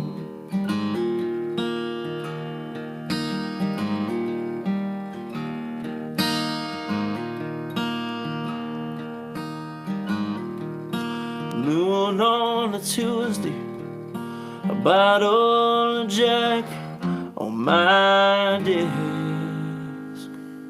Hell yeah. Yeah, man. Dude, those pipes, man. Jesus, your voice. Thanks, bro. I appreciate it, man. Jesus. I like that one line, too. Took up stride. Yeah. Nowadays, you're taking up stride. Taking up stride. Yeah. That's good, man. Sure. I love those little things. Those little, like, those things that, like, people wouldn't get. You know, like, Yeah. not people wouldn't get, but just like certain little just sayings that people Instead of have. saying you're having sex with a new man now, you just say Yeah, taking up stride with a new company. Yeah, you know? right. Yeah, Yeah, man, those are so good, man. I love those Yeah. little. I appreciate it, bro. That's good, man. Yeah, man.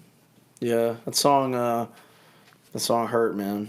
That was a hard one. But now I look back on it and I'm like, you know, I don't feel pain anymore when I sing that song. Yeah. I remember a point in my life that was very painful, and that I probably, was drinking a little too much at that point. Yeah. And I call back from that time, when I sing that tune. I remember those feelings, but now I'm so grateful because, my life has gotten better. I'm in a really good relationship, and Yeah. I'm happy with my job and happy with the direction my life is going in, and I think that when you write songs and when you sing them and you look back on them and you think about a certain point in your time, that doesn't necessarily mean you haven't let it go. Right. You're remembering that part of your life and that part of you that broke, but then you got stronger. You got it. When something breaks, it comes back stronger. 1,000%. And that part, and I broke as a person. I broke in half. Just my heart, just everything about my life. It was hard, but I've been there. You put one foot in front of the other, and you trust that, hey, if I'm doing positive things, I'm doing things I love, which is music. It's gonna work out. I've got one of those. I've got a heartbreaker tune that I wrote years ago. Yeah. That I'm actually putting it out. It'll be the first. This album that's coming out. It'll be on this album. Sweet. It's called Valentine's Day. I wrote it on Valentine's Day. Yeah. And I was just heartbroken. I was with a girl for 4 years, and I was gonna marry this girl, and I just made some stupid mistakes, and it was all my fault. I screwed up, and I screwed up. It was my fault, and I wrote this song called Valentine's Day, and it pretty much. It's a heartbreak song. I really like your chord progressions, man. Like I appreciate it, bro. Using chords outside of the box. That's nice. I like to use those like borrowed chords, like the 5/5, the 5/6 type things. And see, I don't know any of that stuff. I don't know what that is. It's just like all right. You know how in Hey Good Look, like let me give you an example. Oh yeah. You know how in Hey Good Looking, Oh yeah. You know that tune. I know.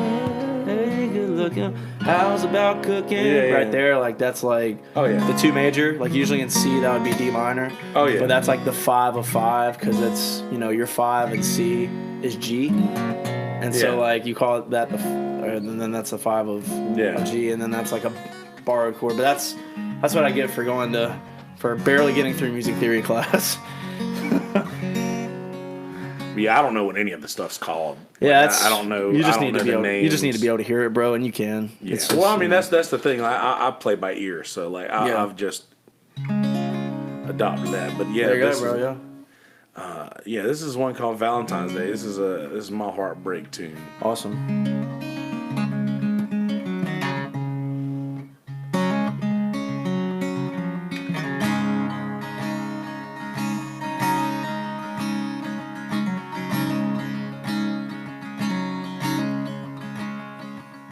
How does it start?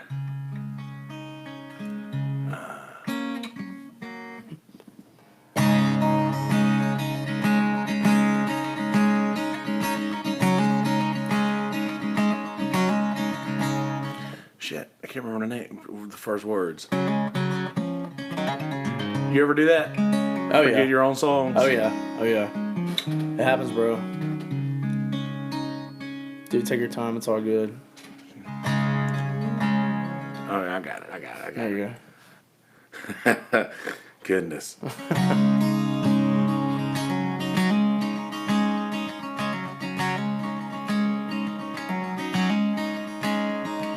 She don't come round here no more, and I won't speak her name, 'cause I won't disregard my pride and expose my shame. Could've ended better, and the Lord knows that is true.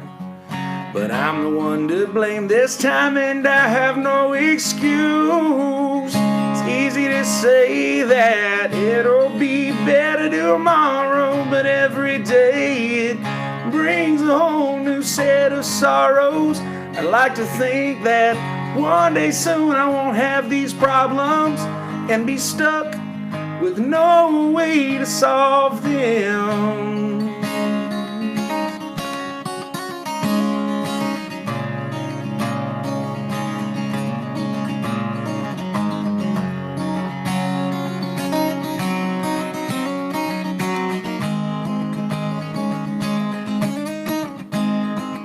She is gone and I pushed her away. A mistake I made for sure. The weight of all this emptiness pulls heavy at my core. Now I sleep about half the day, 'cause I'm up most all night. It's kind of hard to fall asleep without someone to ease my mind.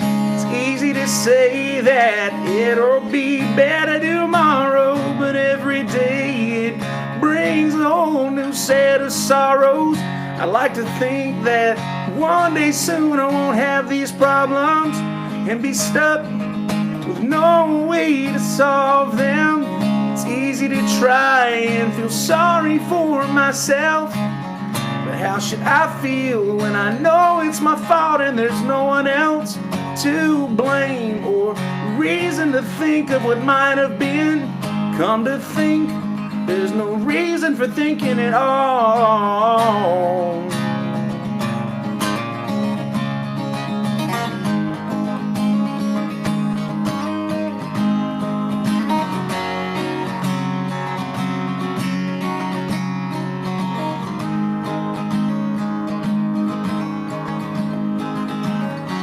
Easy to say that it'll be better tomorrow, but every day it brings a whole new set of sorrows. I'd like to think that one day soon I won't have these problems and be stuck with no way to solve them.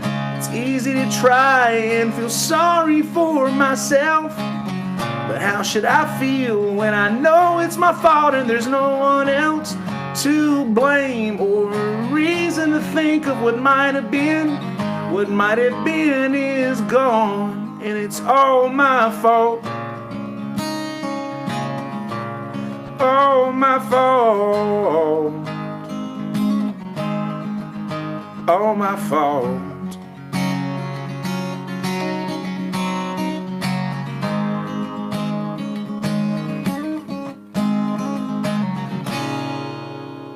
Yeah, man. It's a nail on it, bro. I like that a lot. It's gonna All be my on your fault. album? That's gonna be on the record? Yeah, that's gonna be the oldest one that's on there. That one's ancient compared to the rest of them, man. Like I wrote that. Dude. I wrote that probably.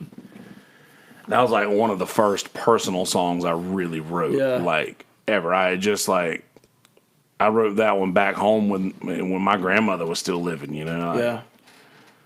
Long That's a good time one, ago. man. Are you gonna have like an album release show or anything like that? Yes, I'd love to come to it. Yes, I don't know where or when. I've got the artwork done for the album. I've got everything's already done, man. I've even got the artwork for the actual vinyl, the inserts. I'm doing vinyl as well, and I've got everything's done except. I'd say except the music, but I think the music's done too. I was gonna put some fresh ears on it and listen to it all over again and see if anything needed to be changed at the last minute. But I think that it's done, man. I want to kind of leave it like that. So is it mostly like broken down acoustic, like no drums? Yeah. Okay, no bass, just like acoustic guitars and and vocals and harmonies. That's awesome, man. I'm probably gonna do something like that again soon. Yeah. That's like the most raw way. I mean, I totally appreciate like great bands who have awesome grooves, and all that. But like for me personally, I'm not like a funky guitar player. I'm not like and I don't really have a desire to like do that type of music per se. Even though I can appreciate it and I can support my friends who do that. Oh yeah, I want to make a clear distinction between the two. But my gig, my passion is hearing great songs and writing great and being a part of great songs. Right. And my favorite thing to do is go to venues like, Eddie's Attic in Atlanta or the Evening Muse in Charlotte or, listening rooms and listening to people, in either just solo acoustic or broken down acoustic kind of setups and listening to songs in that format. And I love it. And I think that, I can't wait to hear your record, man. It's gonna be. Dude, I appreciate it. It's gonna be great, dude. You got some good songs. For sure. Same to you, man. I want to hear you. Yeah, for like sure. You, you, like just your mix, your recording. I want to hear you. Yeah, man. I think I'm gonna do it. My girlfriend Chelsea, she was just talking to me about that like yesterday. She's right. I think she's just like you should think about doing another acoustic thing because, and I actually when I did songs by hand. that was inspired by Brian Russler. Yeah. He did Damn the Consequences. Right. Great album. Dude, it's so like good. All acoustic. I think he said he played keyboard on like one song, but I mean, to me, that's still acoustic. You know, it's not like you throw in drums or electric drums on it or anything. But I like throwing weird sounds into stuff like Tom Waits almost. You know how Tom Waits? I don't know if you ever listened to Tom Waits. I've heard of Tom Waits. Yeah. I don't know if you ever listened to him, but he's just like some of his drums could be just a beating on a table and banging wrenches together. That's really cool. That's so what stuff he like does. That, or like the sounds of nature. Or like what kind of sounds are you talking about? I'll throw like storms. Yeah. Behind the stuff, like I throw rains, like a thunderstorm. Yeah. That underlies the track of like a lot of the stuff I've done. Just throw a thunderstorm in there underneath everything. That's so cool. You just like I'll raise YouTube it, or what? Yeah. I'll just raise it and lower it throughout the song just to make it more prominent and stuff like that. Or Ballad of the Unlucky Man that I did. Like I put my banjo picks and like 3 or 4 dice in a whiskey glass, and just like use that as a shaker. That's so cool. And there's like. I'm gonna do shit like that, man. Dude, it's just, that's the power the power of having your own control to just fuck or play around with stuff. I'm trying. I know we got folks watching. I'm trying to my bad. Yeah, we should manage my words a little bit better. I keep honestly, bro. I keep forgetting we're on a podcast. That's good. I'm really like I told you before, man. I'm really like I was so looking forward to the opportunity to just come here. Well, I'm glad, and talking to another musician because like I said, I don't really get to sit down and talk. I mean, like Brian, I talked to him a good bit, but a lot of times it's just texting. And the last time I really had a meaningful conversation with him was when I so I'll tell you this story real quick. A couple weeks ago, I played a double. I think I did an early gig, and then I played at Good Time Charlie's. I do Charlie's every Friday night, except one per month where I play at Island Bar Surfside. But anyway, I did this gig at Charlie's, and it was 7 to 10, and it was like after a double. And then Brian hit me up, and he was like, "Hey, like I have this show at Atlas. Do you want to jump on it?" The guy who I was with on it, he had to cancel. Yeah. And I jumped on it, and I was so tired, and I was so ready to go home, but like. When he hit me up about it and I went, I was just like, yes. And like I got to play, 45 minutes of my own stuff and not feel like I had to play Wagon Wheel or anything like that. And I just went and I got to play some of my stuff and play some of my new stuff and get his feedback on some of my new stuff. Yeah. I listen to him, and it's always great hearing him solo because it's just an experience. It's a whole vibe. And then listen to a couple of his new tunes, which were really good. Yeah. And and then we chopped it up at the bar, and we're just hanging out, and it's really cool. I think that us as Myrtle Beach musicians, we should start some sort of like monthly thing where we like all meet up at like a bar or like somewhere. The monthly meetup, that would be a bad thing. The monthly meet or something like that. Yeah. And just or like like I was thinking about, because where I'm living at, I'm gonna have the house to myself in a couple months, and I was thinking about doing like a barbecue or kind of bring BYOB and everybody bring a bag of chips or some cookies or something, and then I'll do like I can make hamburgers or get barbecue or something, and then like have a big like hang and just like whoever wants to get up and play a few they can, or maybe do like a writer's round, or maybe something not even as like organized as that, just something like a hang, like hang out. And I would really love that because I think I feel like we do have a good community. We do. Even though there are like people with professional and personal differences as there are everywhere. I feel like our music community is overall pretty supportive of each other. Right. And, the people that aren't that way, they're not a part of it. You know what I'm saying? But I totally like for me personally, like I've gotten so much love from, Brian and Sweet Sweet has shown me love because me and Brian, we did a writer's round with Sweet Sweet at the Pit last year. And ever since then, they were just like, like me and Jeremy will talk every now and again. And, my girlfriend is a huge fan of them, and I'm a huge fan of them. And like, just, and Brian, and just, I'll find myself listening to their music like all day. Oh, dude. And just out of nowhere, and just be like, man, it's so cool to like people I look up to musically are like my friends, you know. Dude, Jeremy and Corinne, I've seen Bullfrog forever. I've seen Potato Heads forever. The first time I saw Sweet Sweet ever, I walked up to Jeremy and I was like, "This is you. Yeah. This is you." Like I know the other stuff is great, but this is you, man. Yeah. This is you. And me personally, like I'm still trying to find that. You know, I'm still trying to find like what is me to the core. Like what is something that I think I just saw it. Yeah. Yep. Just me and my guitar. Yep.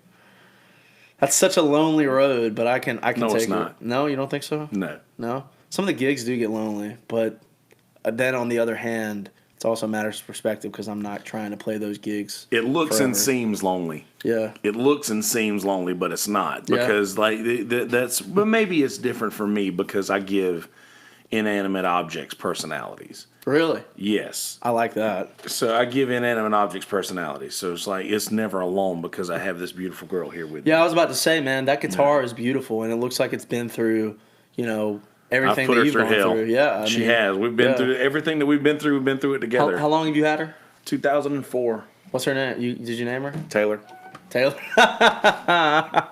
She came with a name tag. I got you. I named mine Victoria because she just looks like a Victoria with. I don't even know why. My cousin's name is Victoria, and Oh, you mean like a? I don't know how to go. Don't know why. oh, are you kidding me? You know how to play that song? Or like I love that. I used that to early know John it. Mayer, I used bro. to know it, man. That old John. That's That's a great John, and that's when John Mayer. Do you remember that album? I do remember that album. That's You know what's- Inside Wants Out. Right? Inside Wants Out. Yeah. Dude, that whole album is like that's another one I could add to that Iron and Wine, dude. I'm pretty sure he recorded it, you know, like Yeah. very I think he went somewhere to record it, but it was very stripped down. Yeah. That he one did like back little, to you. I think he did Back to You with drums. Yeah. And I think that was it. Even No Such Thing was just him and another guitar track. I think. Just remember that time at the market. Yeah. Or like you remember this one? It's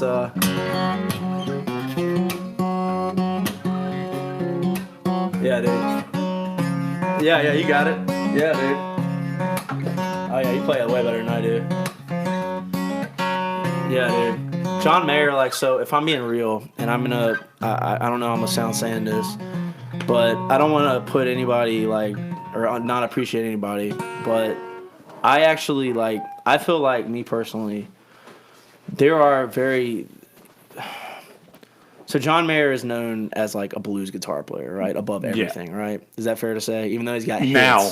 Well, Yeah. to the majority of his Yes. To people who don't know, like, aren't avid fans of John Mayer, right? So I like John Mayer. I like his songs. Me too. So I like his much, voice. Like, I love his guitar playing, and his guitar playing is amazing. But I think because I'm, like, more of a songwriter than, like, a blues guitar player, I think I'm, like, amazed and in awe and appreciate more of his songwriting. And I think that that's not something that gets appreciated as much by him. Absolutely. And like when he like his album, like Born and Raised, you know. I haven't heard that one yet. Dude, you need to look. The last album of his I heard was Continuum. Dude, really? Yeah. All right, so you definitely have some John Mayer homework to do. Well, see, this is the thing. I don't listen. I see him through Instagram. Like I follow him on Instagram because he does those Instagram live videos and stuff. I really like streamers. I like to watch people who do what I do. You know, because I'm a streamer. And by the way, I was thinking about this earlier when you were talking about wanting to have, like, meaningful conversations. You should start a podcast. I say this to everybody who comes in here. To everybody should start a podcast. It seems easy. I mean, you just need an interface, a couple microphones, and Yep. Well, you need an iPhone. You know, iPhone to start with. This is right this is 2.5 years in. Yeah. You know, I started this thing in. Well, I say 2.5 years. It's probably not been that long. I started this thing in, like, middle of 2017, so 2 years in. So, like, this is me at 2 years in, dude. When I first started, I was using my equipment that I gig with. Yeah. You know, Just an SM58 and. Yep. Do you like run it through a program or anything, or like just GarageBand? I upload through. You can upload through SoundCloud, dude. YouTube, just YouTube anything. How do you live stream it through YouTube? I have this Mevo camera that's really cool. I say it's actually Cornbread's. I hog it all the time. Yeah. But yeah, the Mevo is great, and I used to be able to go live on my phone, but they upped the ante to where you have to have 1,000 subscribers, and I'm like 300 and something. Yeah. So we're 700 out from still 600 and something out from being able to go live on the phone, but.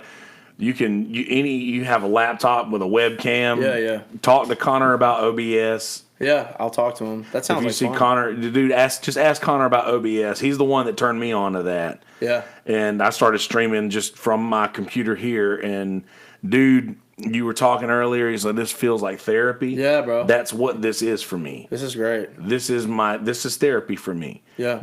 I have problems in my head. Just even this random conversation that we've had, I've talked about problems that I have that I just don't even think about really. But this is just a huge, huge difference from my my mental health. I've noticed a difference. And also, you said earlier that you're just not you're happier now. Do you feel like that might? You said earlier also that you haven't felt as confident in writing alone lately. Do you feel like that's why you want to write with somebody else, because you kind of might need that angst in you to write by yourself, or that pain almost, and you're not as hurt as you once were, and now you feel like maybe that's maybe altered it a bit? Maybe a little bit, but to be honest with you, I feel like a lot of it is because of the busyness.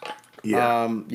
Trying to do college and do 18 hours and then play gigs a lot. I mean, like burnout. And I just, and it was tough because I was a music major too. Right. So everything in my life that was causing me any amount of stress or I guess pressure. Yeah. Pressure professionally to not mess this gig up because I need to keep this relationship right so I can keep playing gigs and making money, or I need to do well on this music theory test, this ear training test, because, this is my 5th year of college and I don't want my parents to have to keep paying money for me to go to school. So it was just like, I think it was that. There was a while where, especially when I was at Belmont, I was writing every day. I was sitting down for an hour and getting something out. Whether it was a few lines or a chord progression or a whole song or whatever, I was getting something out.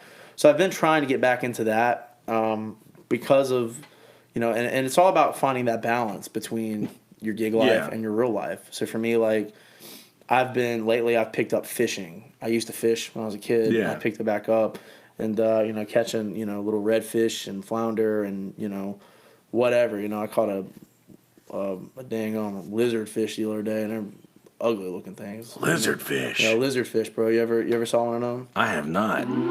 Yeah, it's literally just like a lizard with like gills and fins. It's weird looking, but caught one of those, and just trying to find that balance, man, between like, because I mean, I feel like too much of anything, you can burn yourself out. Right. I mean, even something you love. Exactly. But I also think on the flip side of that, getting through those times to the next moment where you're just like, all right, this was worth it. Oh, yeah. You know what I'm saying? For sure. And like for me, like playing at Atlas with Brian the other day, like that was one of those moments where it's like, all right, I've played 25 gigs in a row that, you're really just like, well, there's a paycheck. You know what I'm saying? I played a lot of those in a row where, and then you're just like, it gets you through to that time where it's like, all right, let's play a room where, people are listening, and even if people aren't listening, I had Brian sitting there listening to me, and I know Brian cares, and I know Brian's gonna, appreciate the work that I put into a tune. And then but then on the other hand, I think that's why we should all get together as a music community once per month, because I think that we all appreciate each other and the work that all of us put in to our own original outlets. Yeah. And I think it'd be super cool, and I think it would do a lot of good for everybody and everybody's heart, everybody's spirits, as a community as a whole. It'd be cool to get all the introverts together. Yeah, bro, and just listen to tunes, man, and like just talk about life and everything, man. That's why like walking into the day, I was like, I have no idea what we're about to talk about, but like I didn't really know.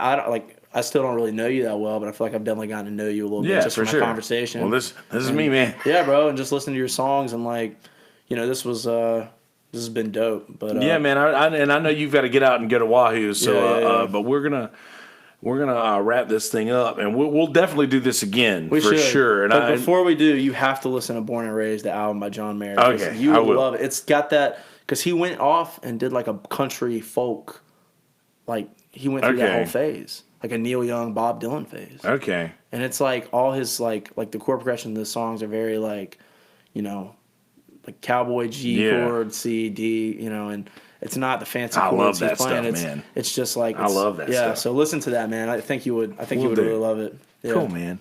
Yeah, bro. Brother Will Ness, ladies and gentlemen. All right, so where can the folks find you once again on the social media? Let's do that. Social media at Will Ness Music on Instagram, Will Ness Music on Facebook. But if you just add my personal page, on Facebook, I post more on that. Yeah. Anyway, and I'm at Habaneros in Pawleys Island every Tuesday from 6 to 9. Good Time Charlie's on Wednesdays and Fridays. Yeah. From 7 to 10, and then Duplin Winery in North Myrtle from 1:30 to 4:30 on Thursdays. Those are my residency spots. I got a bunch of other random gigs on other days, but those are my home bases, I guess you could Now, say. which one of your social media do you post the most of your shows on? Your personal page, probably?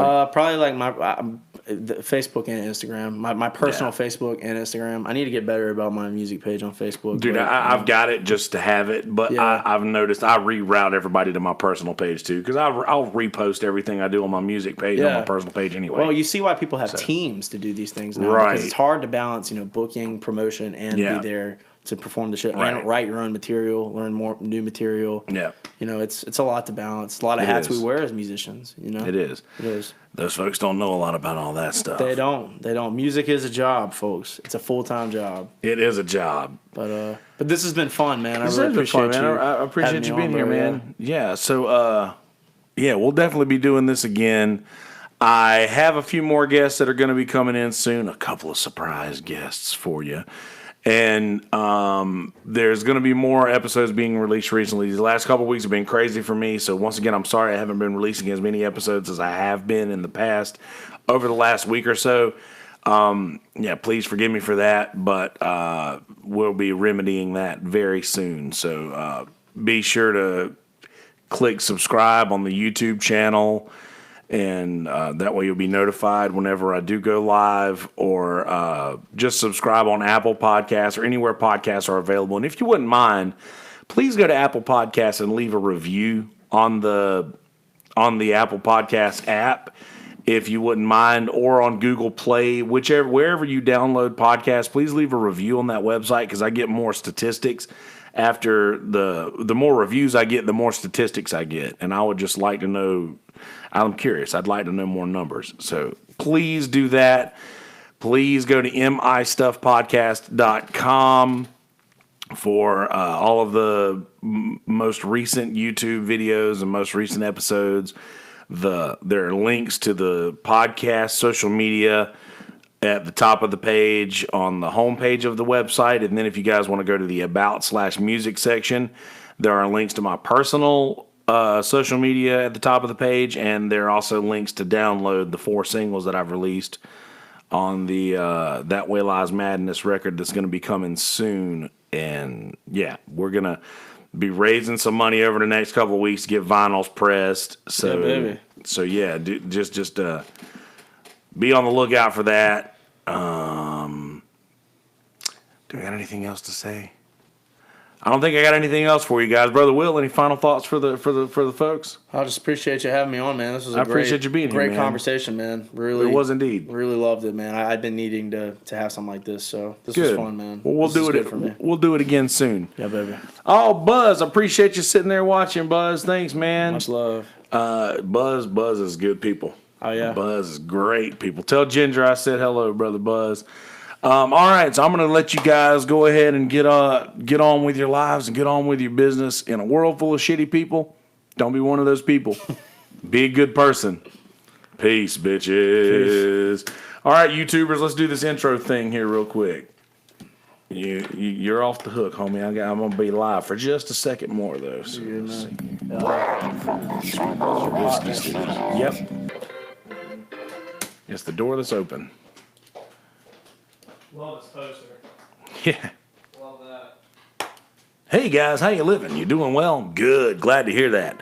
In this episode, brother Will Ness stopped by to talk about music and life and songwriting and songs and John Mayer albums and all kinds of cool stuff. And we played a couple of our original tunes as well. So definitely be stoked for this episode because it's a great one.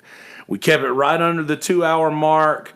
And we didn't ramble on too much. We stayed on topic, and I think it was a good episode. I'm very proud of how it turned out. So you should be excited. Please go to the Instagram and follow Will Ness Music. I think it's Will Ness Music. Maybe there's some underscores involved. I'm sure if you type that in, you'll be able to find it on Instagram and on Facebook.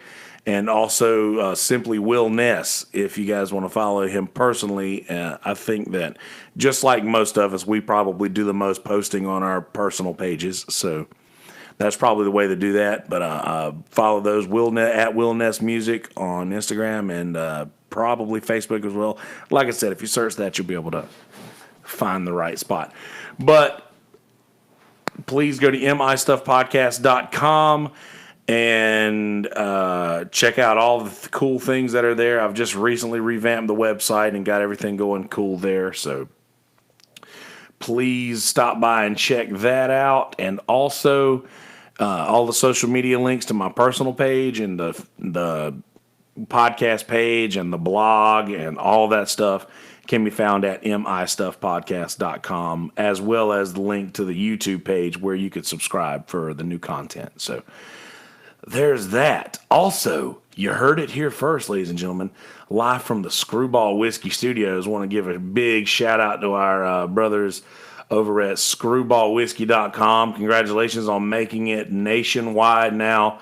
Screwball Whiskey is now available at your front door. You can just simply go to screwballwhiskey.com, SKREW-ballwhiskey.com, or just Google Screwball Whiskey, and you'll see a bunch of links at the top of where to buy it. And I suggest you do that because if you like whiskey and peanut butter, it's a pretty good combination, so I'm told.